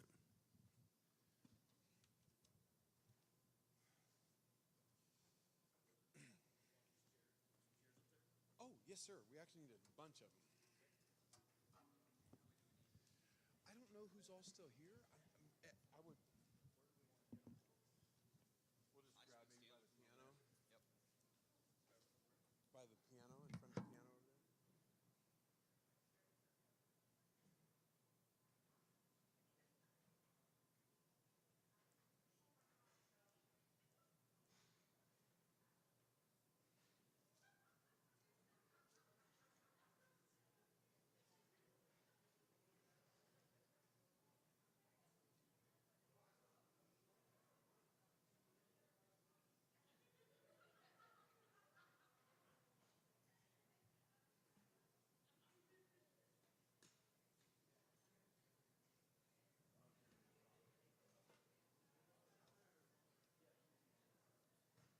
We'll move this out of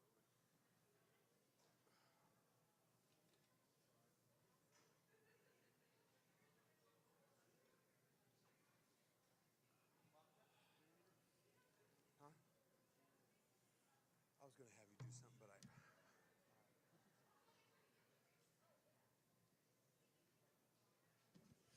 All right, we're going to get started with this next part in just a minute. But in the meantime, there are some boys in the back, and they have some pieces of paper. They're just blank, small pieces of paper.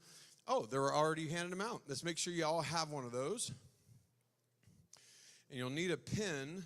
I do not have those, so hopefully you're sitting by someone that may. We're going to be sharing that in just a minute, what we're going to be doing with that piece of paper.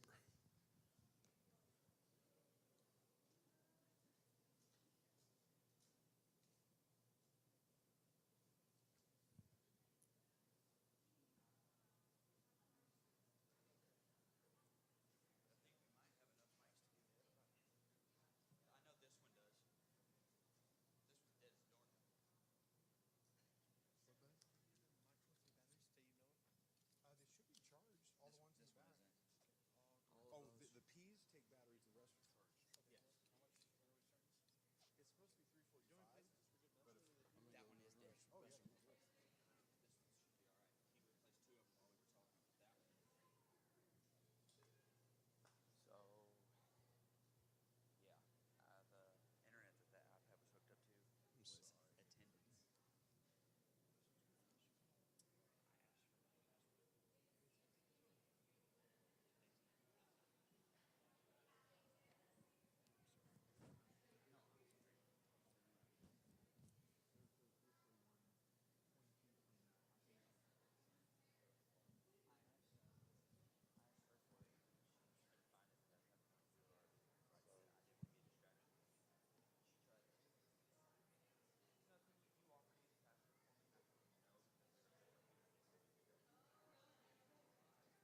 So, yeah, the internet that the iPad was hooked up to was attendance. Dad, so the two songs that we missed, Brother Hawk re-recorded one of them, and there's one that we did. So I think from I am so confused right now. Where is the other one?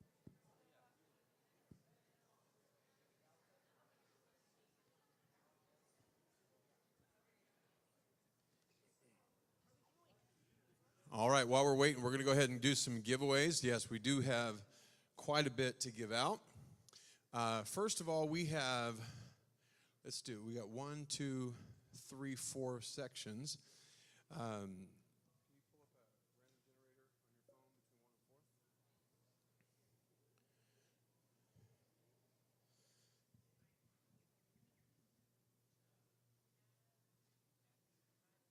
a random generator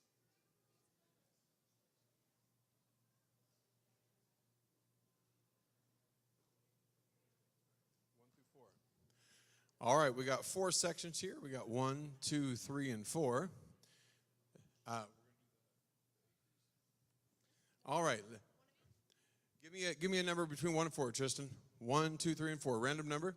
2. This section here, everybody in that section gets one of these books. No, everybody. No, we got them. We got enough for everybody.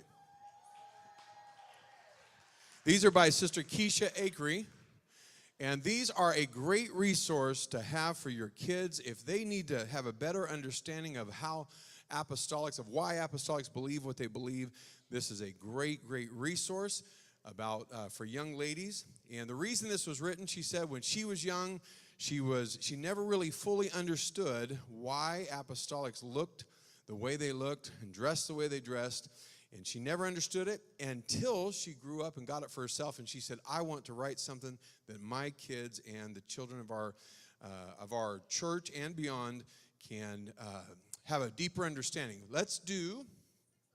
All right, we got 6 more giveaways real quick. Let's do Faith Lab. This is the most recent quarter of the Apostolic Acts in Action curriculum. And this one's the thickest yet. There's like 15 more pages than the last one.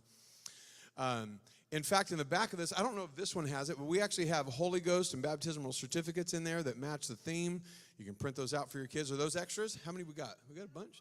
We got a bunch. Okay, let's do another one. You know what? We got 1, 2, and 3. Pull a number between 1, 2, and 3.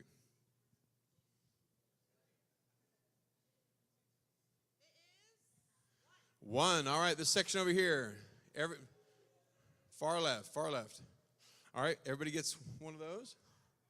Okay, now back to Faith Lab. So pull a number between 1 and 4, please.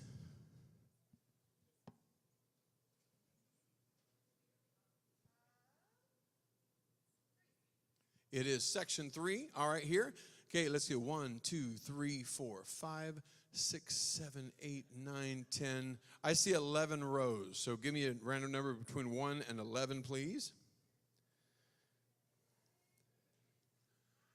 9. All right, only count occupied rows.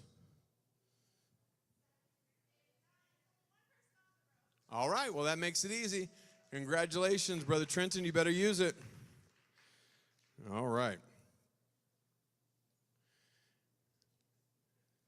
Now I'm going to pull up the registration for this conference. So, just pick something.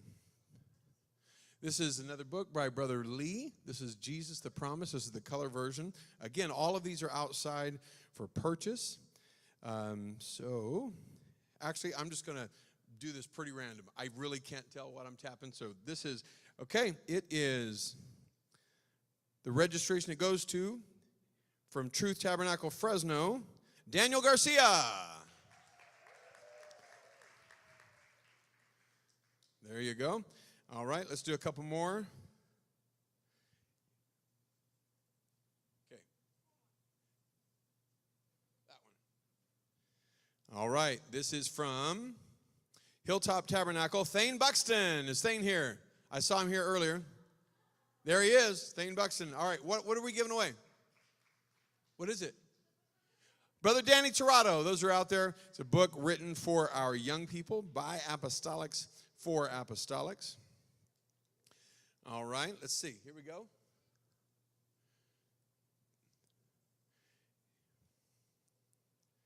I pulled the wrong one.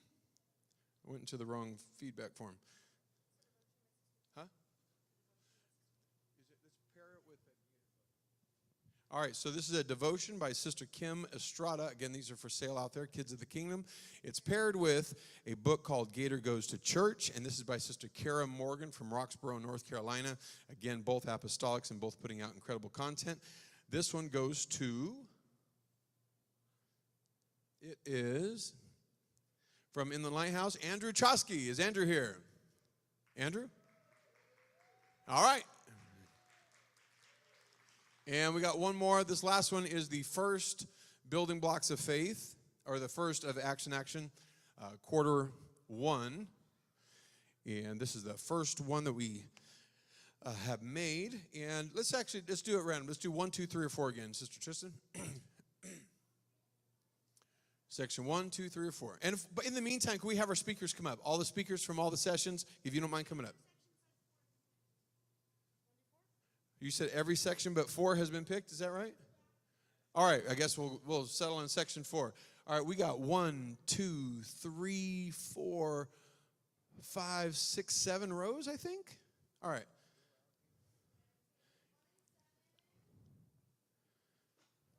Row 1.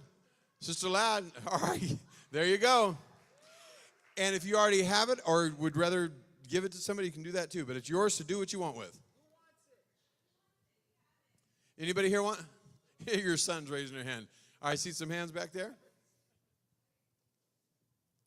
All right, so this part is the question and answer. If you've been in any of these sessions and may not have had a chance to reach out to the speakers of various sessions, Sister Ladd, join us. If you have any questions, feel free to ask. And the first question is always the hardest. Sister Tristan, can you help me run this mic? Where are you, girl? The first question is always the hardest, like pulling teeth to get the first person to ask something. So someone break the ice for us. Are there any questions?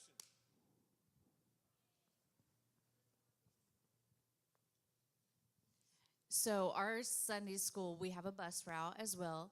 Technically, Sunday school is supposed to start at 10, but our bus routes always vary. And I would say our first bus usually comes in around 9:15, 9:20, right after teacher's devotion.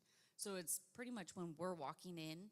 And so I'm just wondering, do you have a hard, fast time that you start Sunday school and you just kind of let the kids hang out? Or do you, once the kids walk in, that's when Sunday school starts? And any ideas to fill up that time?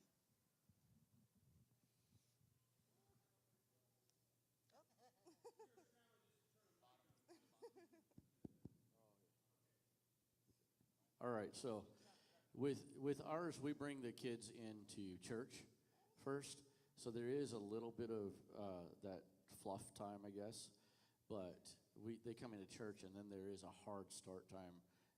Well, it's not a hard start time, but it's basically they get dismissed from the sanctuary, and then we go. So for us, that's how we do it. They come into the worship service. I think Brother Bradshaw's similar. But Brother Booker's is more like what you're dealing with. So, Brother Booker, you may could answer that. I know you didn't hear the question, probably.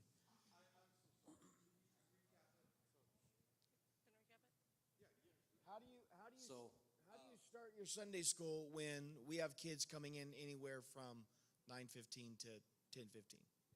So, on behalf of bus ministry, our goal is to have the kids back. So, like when I know what I'm gonna get to that, but so basically, we push to leave our bus routes at 8:15. That gives them, we start at 10, so it gives them plenty of time to get here, to eat breakfast, burn off some energy, take them to the playground, whatever it is, basketball court. So we kick off pretty early. And if I'm walking around and we got bus routes that haven't left yet, I'm asking them, why aren't you leaving yet? What's going on? Is your driver late? I'm pushing them out. Now, we did have a problem recently where the kids were coming back too early. Good problem, but we had to figure out because we don't have any infrastructure built in. Now, when the kids show up late, we start Sunday school at 10 o'clock. It starts, and then we usually have breakfast that's before Sunday school. So what the breakfast team will do is they set the breakfast aside for those kids, and then they could get it after Sunday school. So and then they'll go off the bus straight into their classrooms, and it is chaotic at first. That's why we're doing songs at the beginning. We're doing a dynamic intro, things like that. So it's not as disruptive with them coming in. So that does help with us having those big openings where kids are kind of all over the place anyway. And then we have a WhatsApp chat, so we could all be in a chat. Hey, what's your ETA? How many kids do you have? Things like that. We're always trying to communicate as much as we can. Coming in early because you have to double run that bus? No, it's just the bus captain could think he's going to get 40, 50 kids and maybe only 25 show up. So then they're in a lot earlier unexpectedly. So one of the things also, because this is kind of leading a lot on bus ministry, so I'm kind of answering it. When a kind of a pet peeve of mine is if we're going and knocking on an apartment and they don't come, I'm asking that bus worker, did you text them? Did you call them? On our way there should be some type of communication already going on. Not knocking the door like, oh, I thought they were going to come. And I understand sometimes that does happen. But if you're just knocking these doors, like, well, they told me 2 weeks ago they were going to come on this Sunday. And it's like, no, you got to be texting them in the morning, following up. Because I don't want to go to apartment complexes and no one come out. I'm like, what happened? Why is no one coming out? What's going on? Like, because we're wasting time. Because then the kids that are on the bus don't get to do all the pre-class stuff because us bus workers were going to apartment complexes that didn't have commitments, that didn't have anyone coming. And that's fine. It happens, but it shouldn't be our habit. So one thing that we do try to tell our bus workers is they are your responsibility until they're in our classroom. So if you bring them early, they're still your responsibility. So if you bring them at 9:30 and we're still in our teacher meeting, you better get off with them and play with them in the basketball court. We actually like them being early because they have breakfast and there's all kinds of jumpers and stuff for them to play in. But it is every church has their own setting. But they are responsible until they get inside our classroom. That's at that point the teachers take over. So you can bring them 30 minutes early, but now you have 30 minutes more supervision.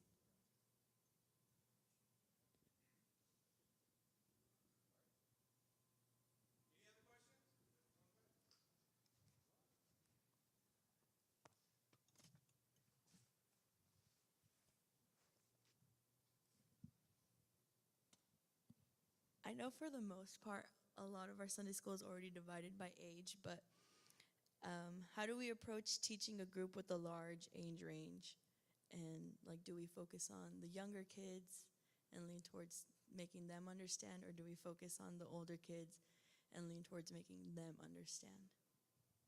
So we have ages 5 through 11, and I used to say that our target is 8, but really I think that you target the upper side of the age range, because the 5-year-olds will kind of be grasping, but they'll still think it's cool. I mean, sometimes we scare them in our Sunday school, but they'll still want to be a part. But if you target the 5-year-olds, the 11-year-olds will think it's dumb. So that's how we approach it. And then just to add on to that, certain subjects could be stronger for the younger groups, so you can have things that really excite the younger kids amongst that, but always aim for the higher. Okay. Thank you.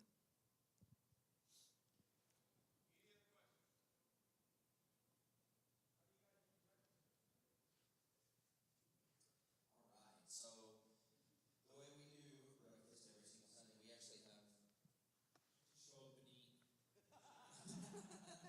Amen. The way we do breakfast every Sunday, we actually have 4 teams that rotate. Well, 5, because sometimes you have the 5th Sunday. But so we have teams that rotate, and they show up early and they start breakfast, and we want our buses to start showing up around 10 o'clock.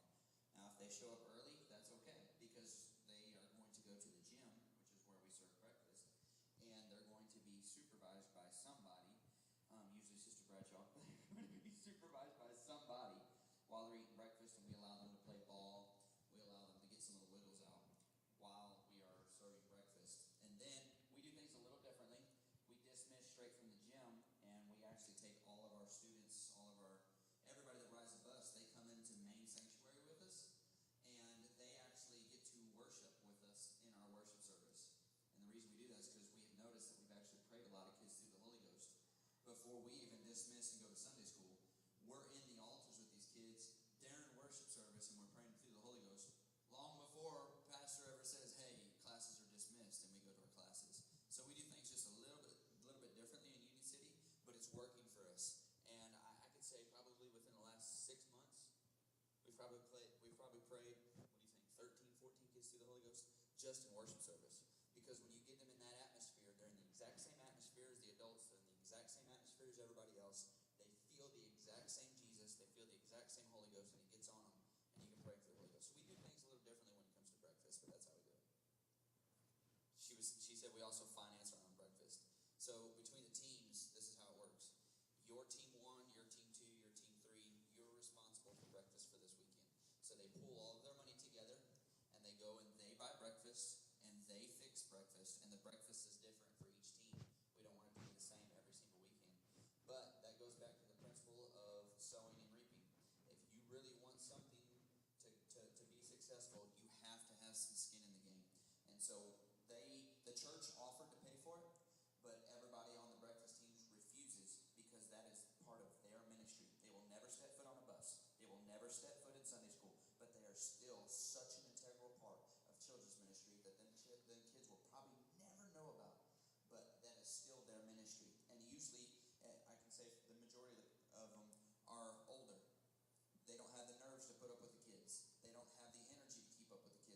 still have the passion to serve those kids. And so that's who steps into those roles and fulfills those for us in Union City. We have a breakfast team that will show up usually at 8 o'clock, same time during our bus meeting, and I'll catch them in there preparing their breakfast. It could be anything from tater tots to cereal, simple Eggo waffles kind of thing. They're just anything that's really easy to buy in bulk and to do in high quantities real quick, because we feed not just the bus kids, we feed any Sunday school kid that comes up. So where the fellowship hall is at, where we were at having our lunch earlier, that's where we set up our team. And then they have a team that they rotate their helpers in between. And then they also have like a juice or something on the side. The kids know to walk in. They just go to the counter, grab their drink, they'll sit down and eat. It's actually became such a culture that when it's not served, the kids are like, "Where's breakfast?" So but the sister Kim, who runs the program, she does it fantastic. She owns it. She does it all. She does a really great job and building a team and making sure those kids are fed every single Sunday. I do want to tag on Sister Kim Vasquez. So at our church, we never served breakfast. We never did. And it was always something we wanted to do, but we didn't know how to even begin. And one lady, she just felt it. She said, "Can I do this?"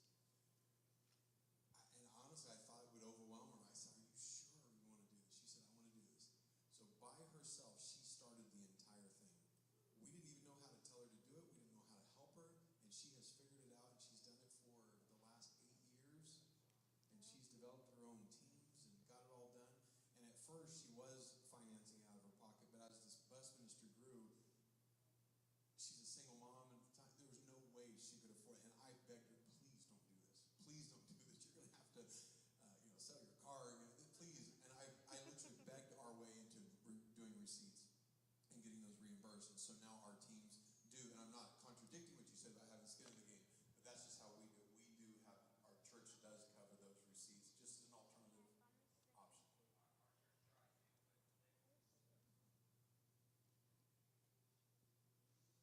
Any, Tagging on, I know she just put tagging on to breakfast though.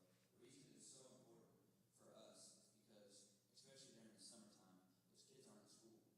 And a lot of times the only breakfast that they need is school. Now you throw them home during the summertime, mom, dad, guardian, whoever has those kids is usually around where we're at. They're selling those EBTs, those food stamps for drug money.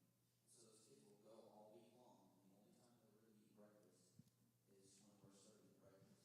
Now we have several community ministers that are in our community that feeds them lunch, and every now and then we feed them supper. But a lot of these kids are only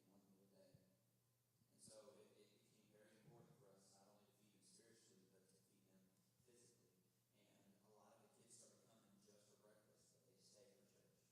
And so we found that when we started serving breakfast, our bus numbers increased astronomically. So that's why we did it. How would you recommend connecting with not just the bus kids, but the entire family?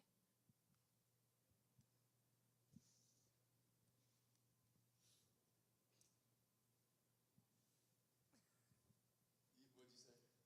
This. Hi. I don't want to talk at once, I promise. Yeah. So, connecting with all the family.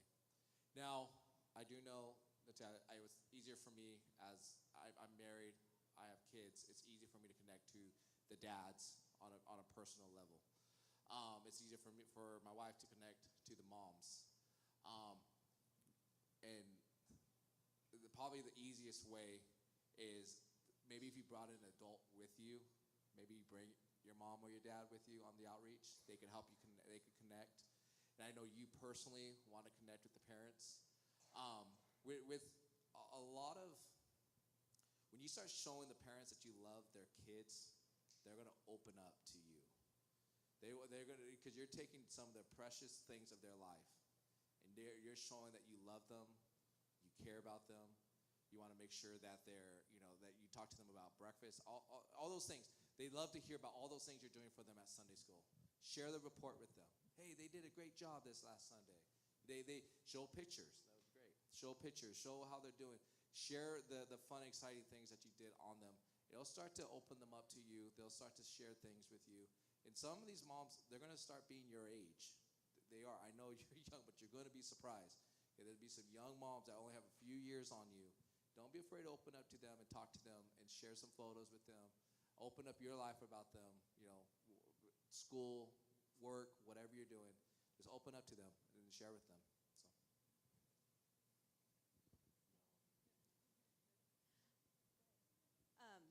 So when you're connecting with them one-on-one with the kids, you find out their favorite color, find out their favorite snack, find out if they're interested in games, because then you can always tag into the parent and say, hey, I have something for Jimmy. Do you mind if I stop by for a couple hours, like I'm bringing something for your family? Bring them dinner, bring them Jimmy's favorite snack, or bring a board game with you. Hang out with the family and just talk to them. And a lot of times that will connect and bring them the family as well, if you're connecting in a way that connects you, like, hey, you really thought about my kid. Like, that's his favorite snack. I had no idea.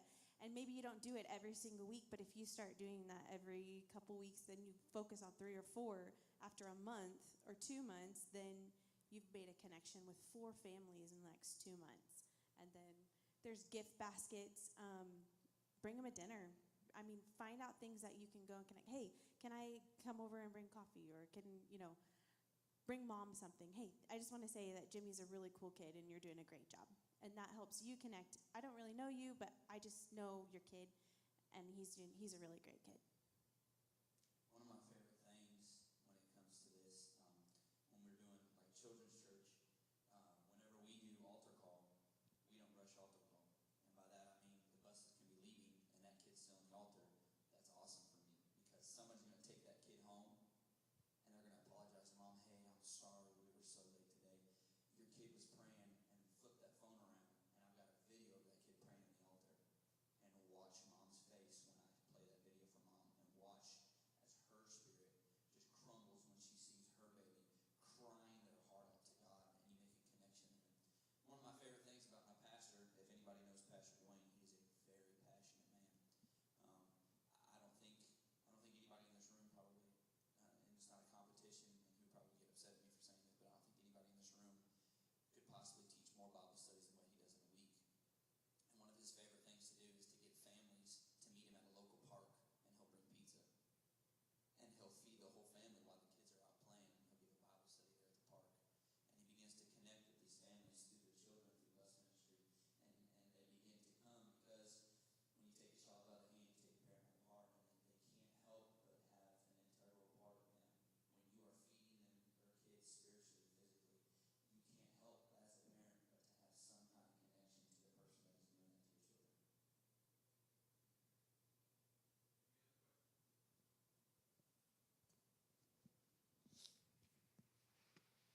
We're getting to you, sister. Your hand's been up. We're getting to you, we promise. Are you practicing for the puppets?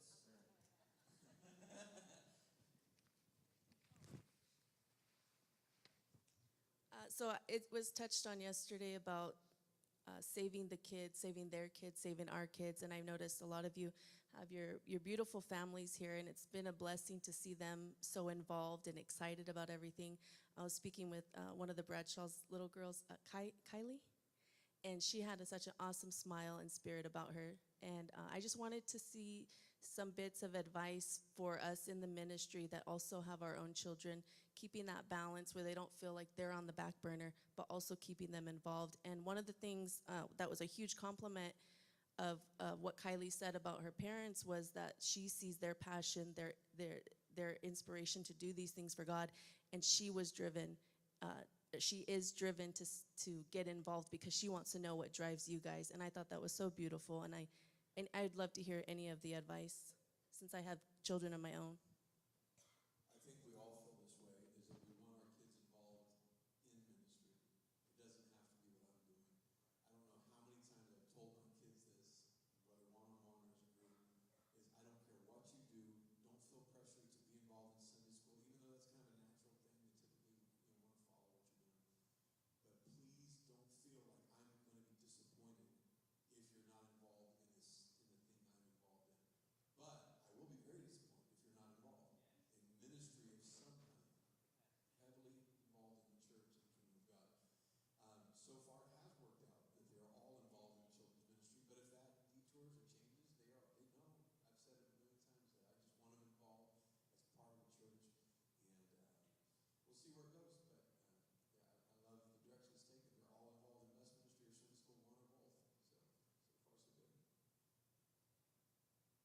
kids are really young. I mean, they're getting up, into an age where they can actually help us a lot more.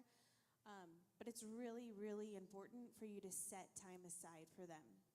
Thursday nights, we don't do anything. We don't go to the church. That's our family night. And so we have to juggle things around. And even as young as they are, we make sure that we tell them, listen, this is going to be a really busy season. We are probably going to be at the church almost every single night. So sometimes they get really discouraged, but we have to tell them, like, this is the ministry God's given us, and we have to be there. We have to, so that we're not cramming on a Thursday night and taking away from you. But if you come and you help us, then it's going to get done a whole lot faster, and it's going to get, so then there's things that we keep, that we don't let them do, except on the nights we go to church. So if we're working and it's going to be late, okay, you guys helped us. You guys are doing great. Here, now you guys get to play with this. We have a bin at the church that doesn't get touched unless we're going to be there for a while. So they don't get to play with those toys. They don't get to do any of those activities. So a lot of times they're looking forward to going and helping, because if they help, then they know that they get to crack into that bin, and there's tons of activities, there's toys and things like that. I don't want to drag them along in the ministry and then for them to slip away and be like, my life was terrible. All I did is spend time at the church. I want them to say, you know what, like the Bradshaws, I want to be a part of something, not just, oh, I had to be a part of something. So find things that makes it exciting for them to go and be a part, but also make time where it's just you and your family. I'm sorry, I can't make it. This is my family night.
Also, you want to make sure you're living out what you're teaching in your classrooms.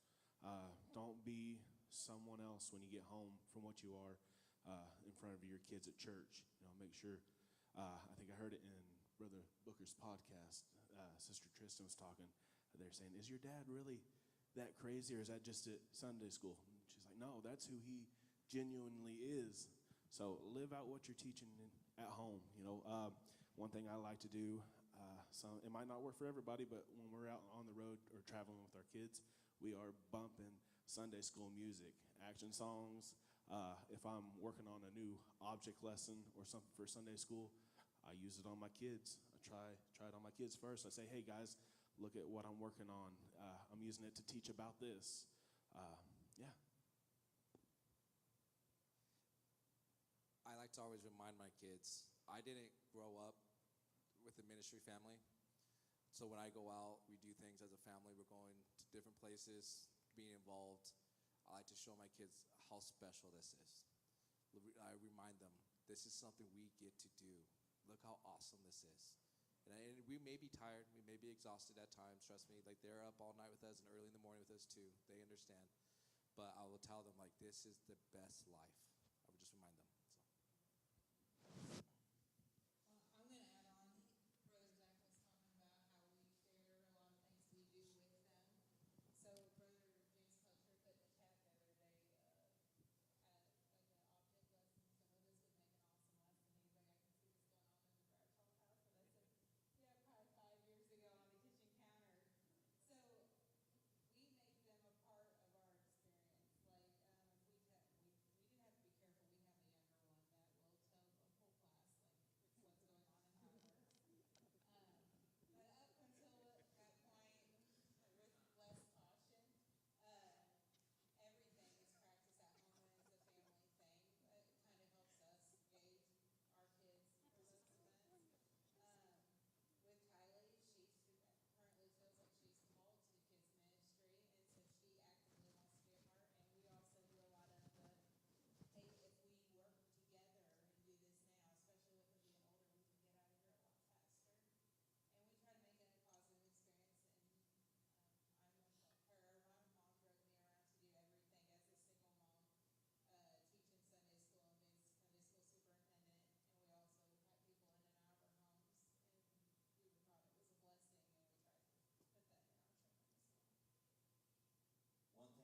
So my question is for Brother Baker. There may be others.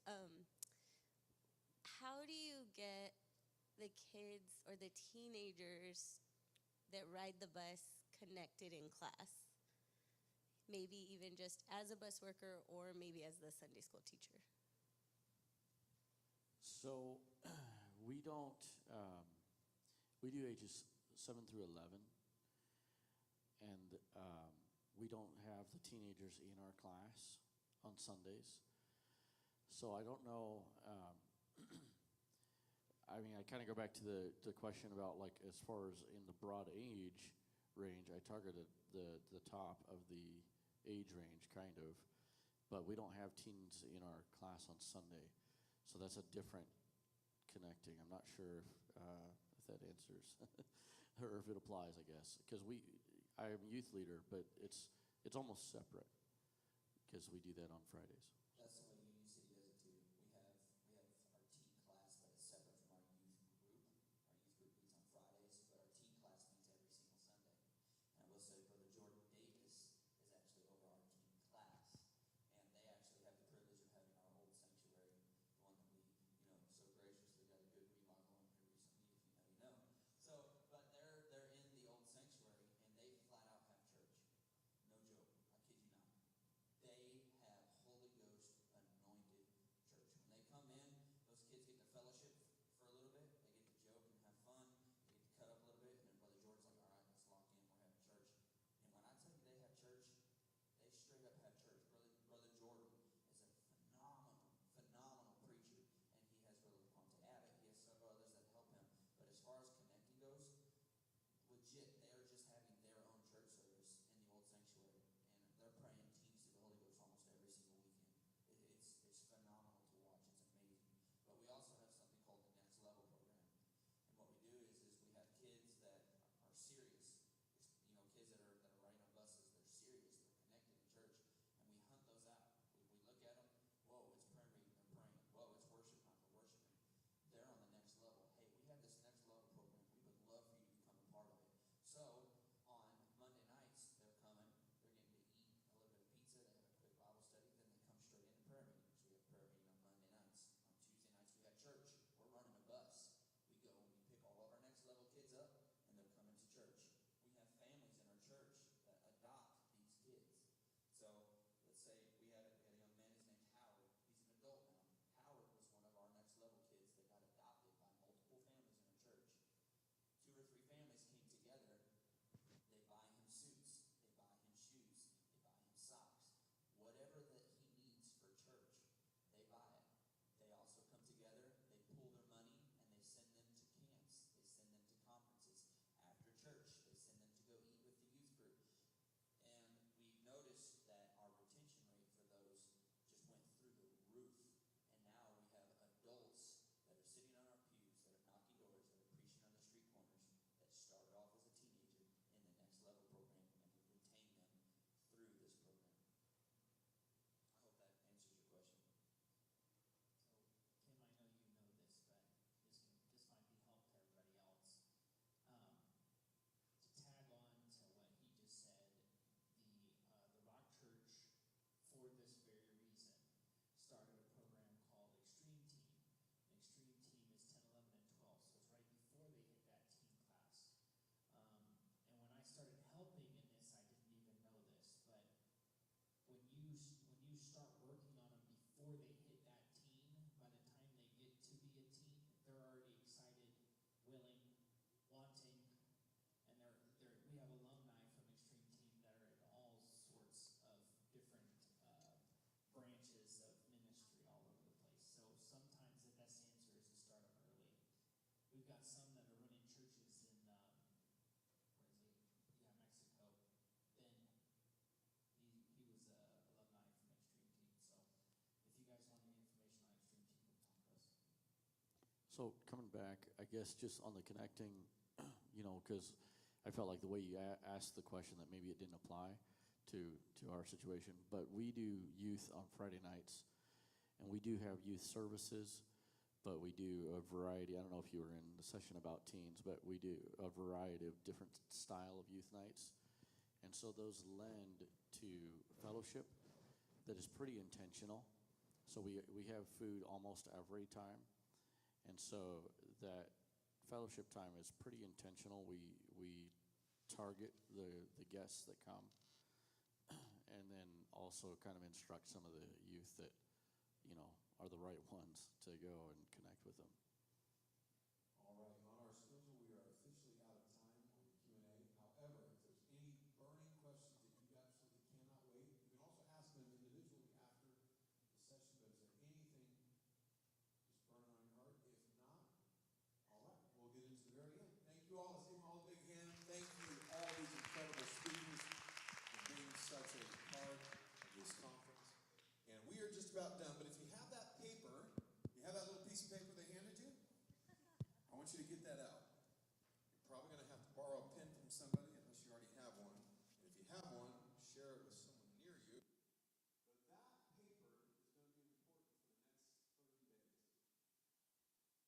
for the next 30 days. There was something I read, and it said that inspiration has an expiration date. So you're going to leave here inspired. You're going to have all kinds of ideas. You're going to have things you want to get done. But there will come a time when you will no longer be excited by that idea. And it could be 30 days from now. It could be a week from now. So what I'm challenging you to do is put at least one, maybe even 2 or 3 things on that little tiny piece of paper. But be very cautious about what you put, because we're challenging you to put something down that you are guaranteeing to yourself that you will at least get started on in the next 30 days. So think about it. You've heard a lot of stuff over the last time, but if you don't start working on these things, you're going to lose this inspiration. The expiration date is going to expire, and it'll all go out the window.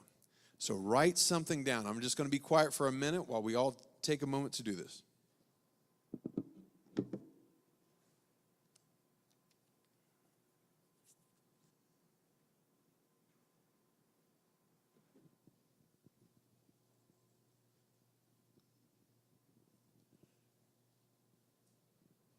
And if you have a pen, you might need to share that with someone around you. If you need something to write with, just let it be known around you. Again, be careful what you write. We don't want to, I was reading a book about the worst person you can lie to is yourself. So don't write it down unless you're really going to plan on doing this. Don't let yourself down.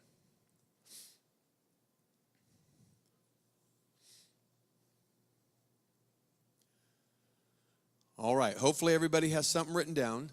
Now, what you do with that paper from here on, I'm going to leave that up to you. You may want to put it on your mirror where you see it every morning. You may want to put it on your refrigerator, your cork board, somewhere, or maybe put it in your wallet, in your purse, somewhere that you're going to see that all the time, but something that is going to remind you. Please don't leave it on the seat. You want to take that home with you, and you want to be reminded of this. But if we could all stand, we're about done here. I'm going to read one verse, and it is Ecclesiastes chapter 11, verse 4. It says, "He that observeth the wind shall not sow. He that regardeth the clouds shall not reap." You regard these clouds. I'm about to weep when I go outside right now. But what that means is if you're waiting on perfect conditions to get started, you're never going to get started. When you get home, you're going to have all this inspiration, but you will find things that, I can't start until. I can't start until this changes or this changes. But if you wait, you're never going to get started. We have to get moving on it now. Children's ministry, that is so true. There's always something that's not quite ideal. There's going to be a temptation when we get home to say maybe next time, maybe when things are better, maybe when I have more things to work with, the resources are available, that person agrees to help me. But God is just waiting on us. God can't work with someone who never shows up because they're waiting for ideal conditions. So that paper there is really important. Let's just get started on those things, and we'll worry about the details later. Once you get started, everything seems to kind of figure itself out. Let's just get going. But we want to say thank you to everybody that traveled so far to be here, all of our speakers that taught, all of the sessions that you've heard. I heard we had a recording hitch in one of the rooms, but everything that is fully recorded will be posted on SoCalCommission.com, and apostolicsundayschool.com. We're going to be breaking those streams into chunks and be putting those on there. But last thing, and then we'll pray and let you go. Please fill out the feedback. First page of your packet, if you open it up, please scan that QR code. We really do want to hear from you. We want to make this the best conference that we can possibly make it. And also, we are repeating this conference now. There's one going to be happening in October in Union City, Tennessee, but we're moving them across the nation. We're trying to find different locations for these. So we want to expand this idea, but we want to expand it with your experience that you've had this weekend. How can we make it better? But let's pray real quick. Let's pray for our local churches. Let's also pray for all these other churches. And let's bind together and just pray that God does incredible things through what we've heard this weekend. God, you see all these incredible people. You see all of the talent that's here, the skill that's here, the ability that's here, the passion and the anointing that's here. God, I'm asking you to let us take this home. Don't let it go past that expiration date. Don't let us lose this inspiration. Don't let it just leak out over time. God, help us to go home and change what we're doing. Change our children's ministry. Change our bus ministries. Change our Sunday school. God, help us to be everything you want us to be. In Jesus' name, in Jesus' name, in Jesus' name. Amen, amen, amen. Tell somebody, you're not a babysitter. You're a soul winner. We love you all. Thank you for coming. And if you are from the local church, if you could help us tear this all down, we would appreciate it. Oh, yes. Hey, really, really fast. If you have your cell phone with you, if you are on Instagram or Facebook, you guys go to Spark_WPF. How many of you got a Spark magazine? If you got a Spark magazine, we want to know. We want to see you with it. We want you to, if you have Instagram or Facebook, take a picture with it. Take a picture with your kids.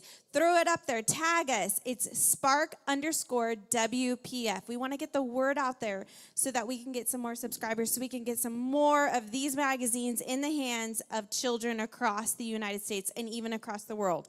And if you guys, each and every one of you, take your part and do that and share it, then this could be something that catches fire. There are little sparks all over this room. So go to Instagram or Facebook. It's Spark_WPF and share it. And please let us know what you think of it because we want to make it even better.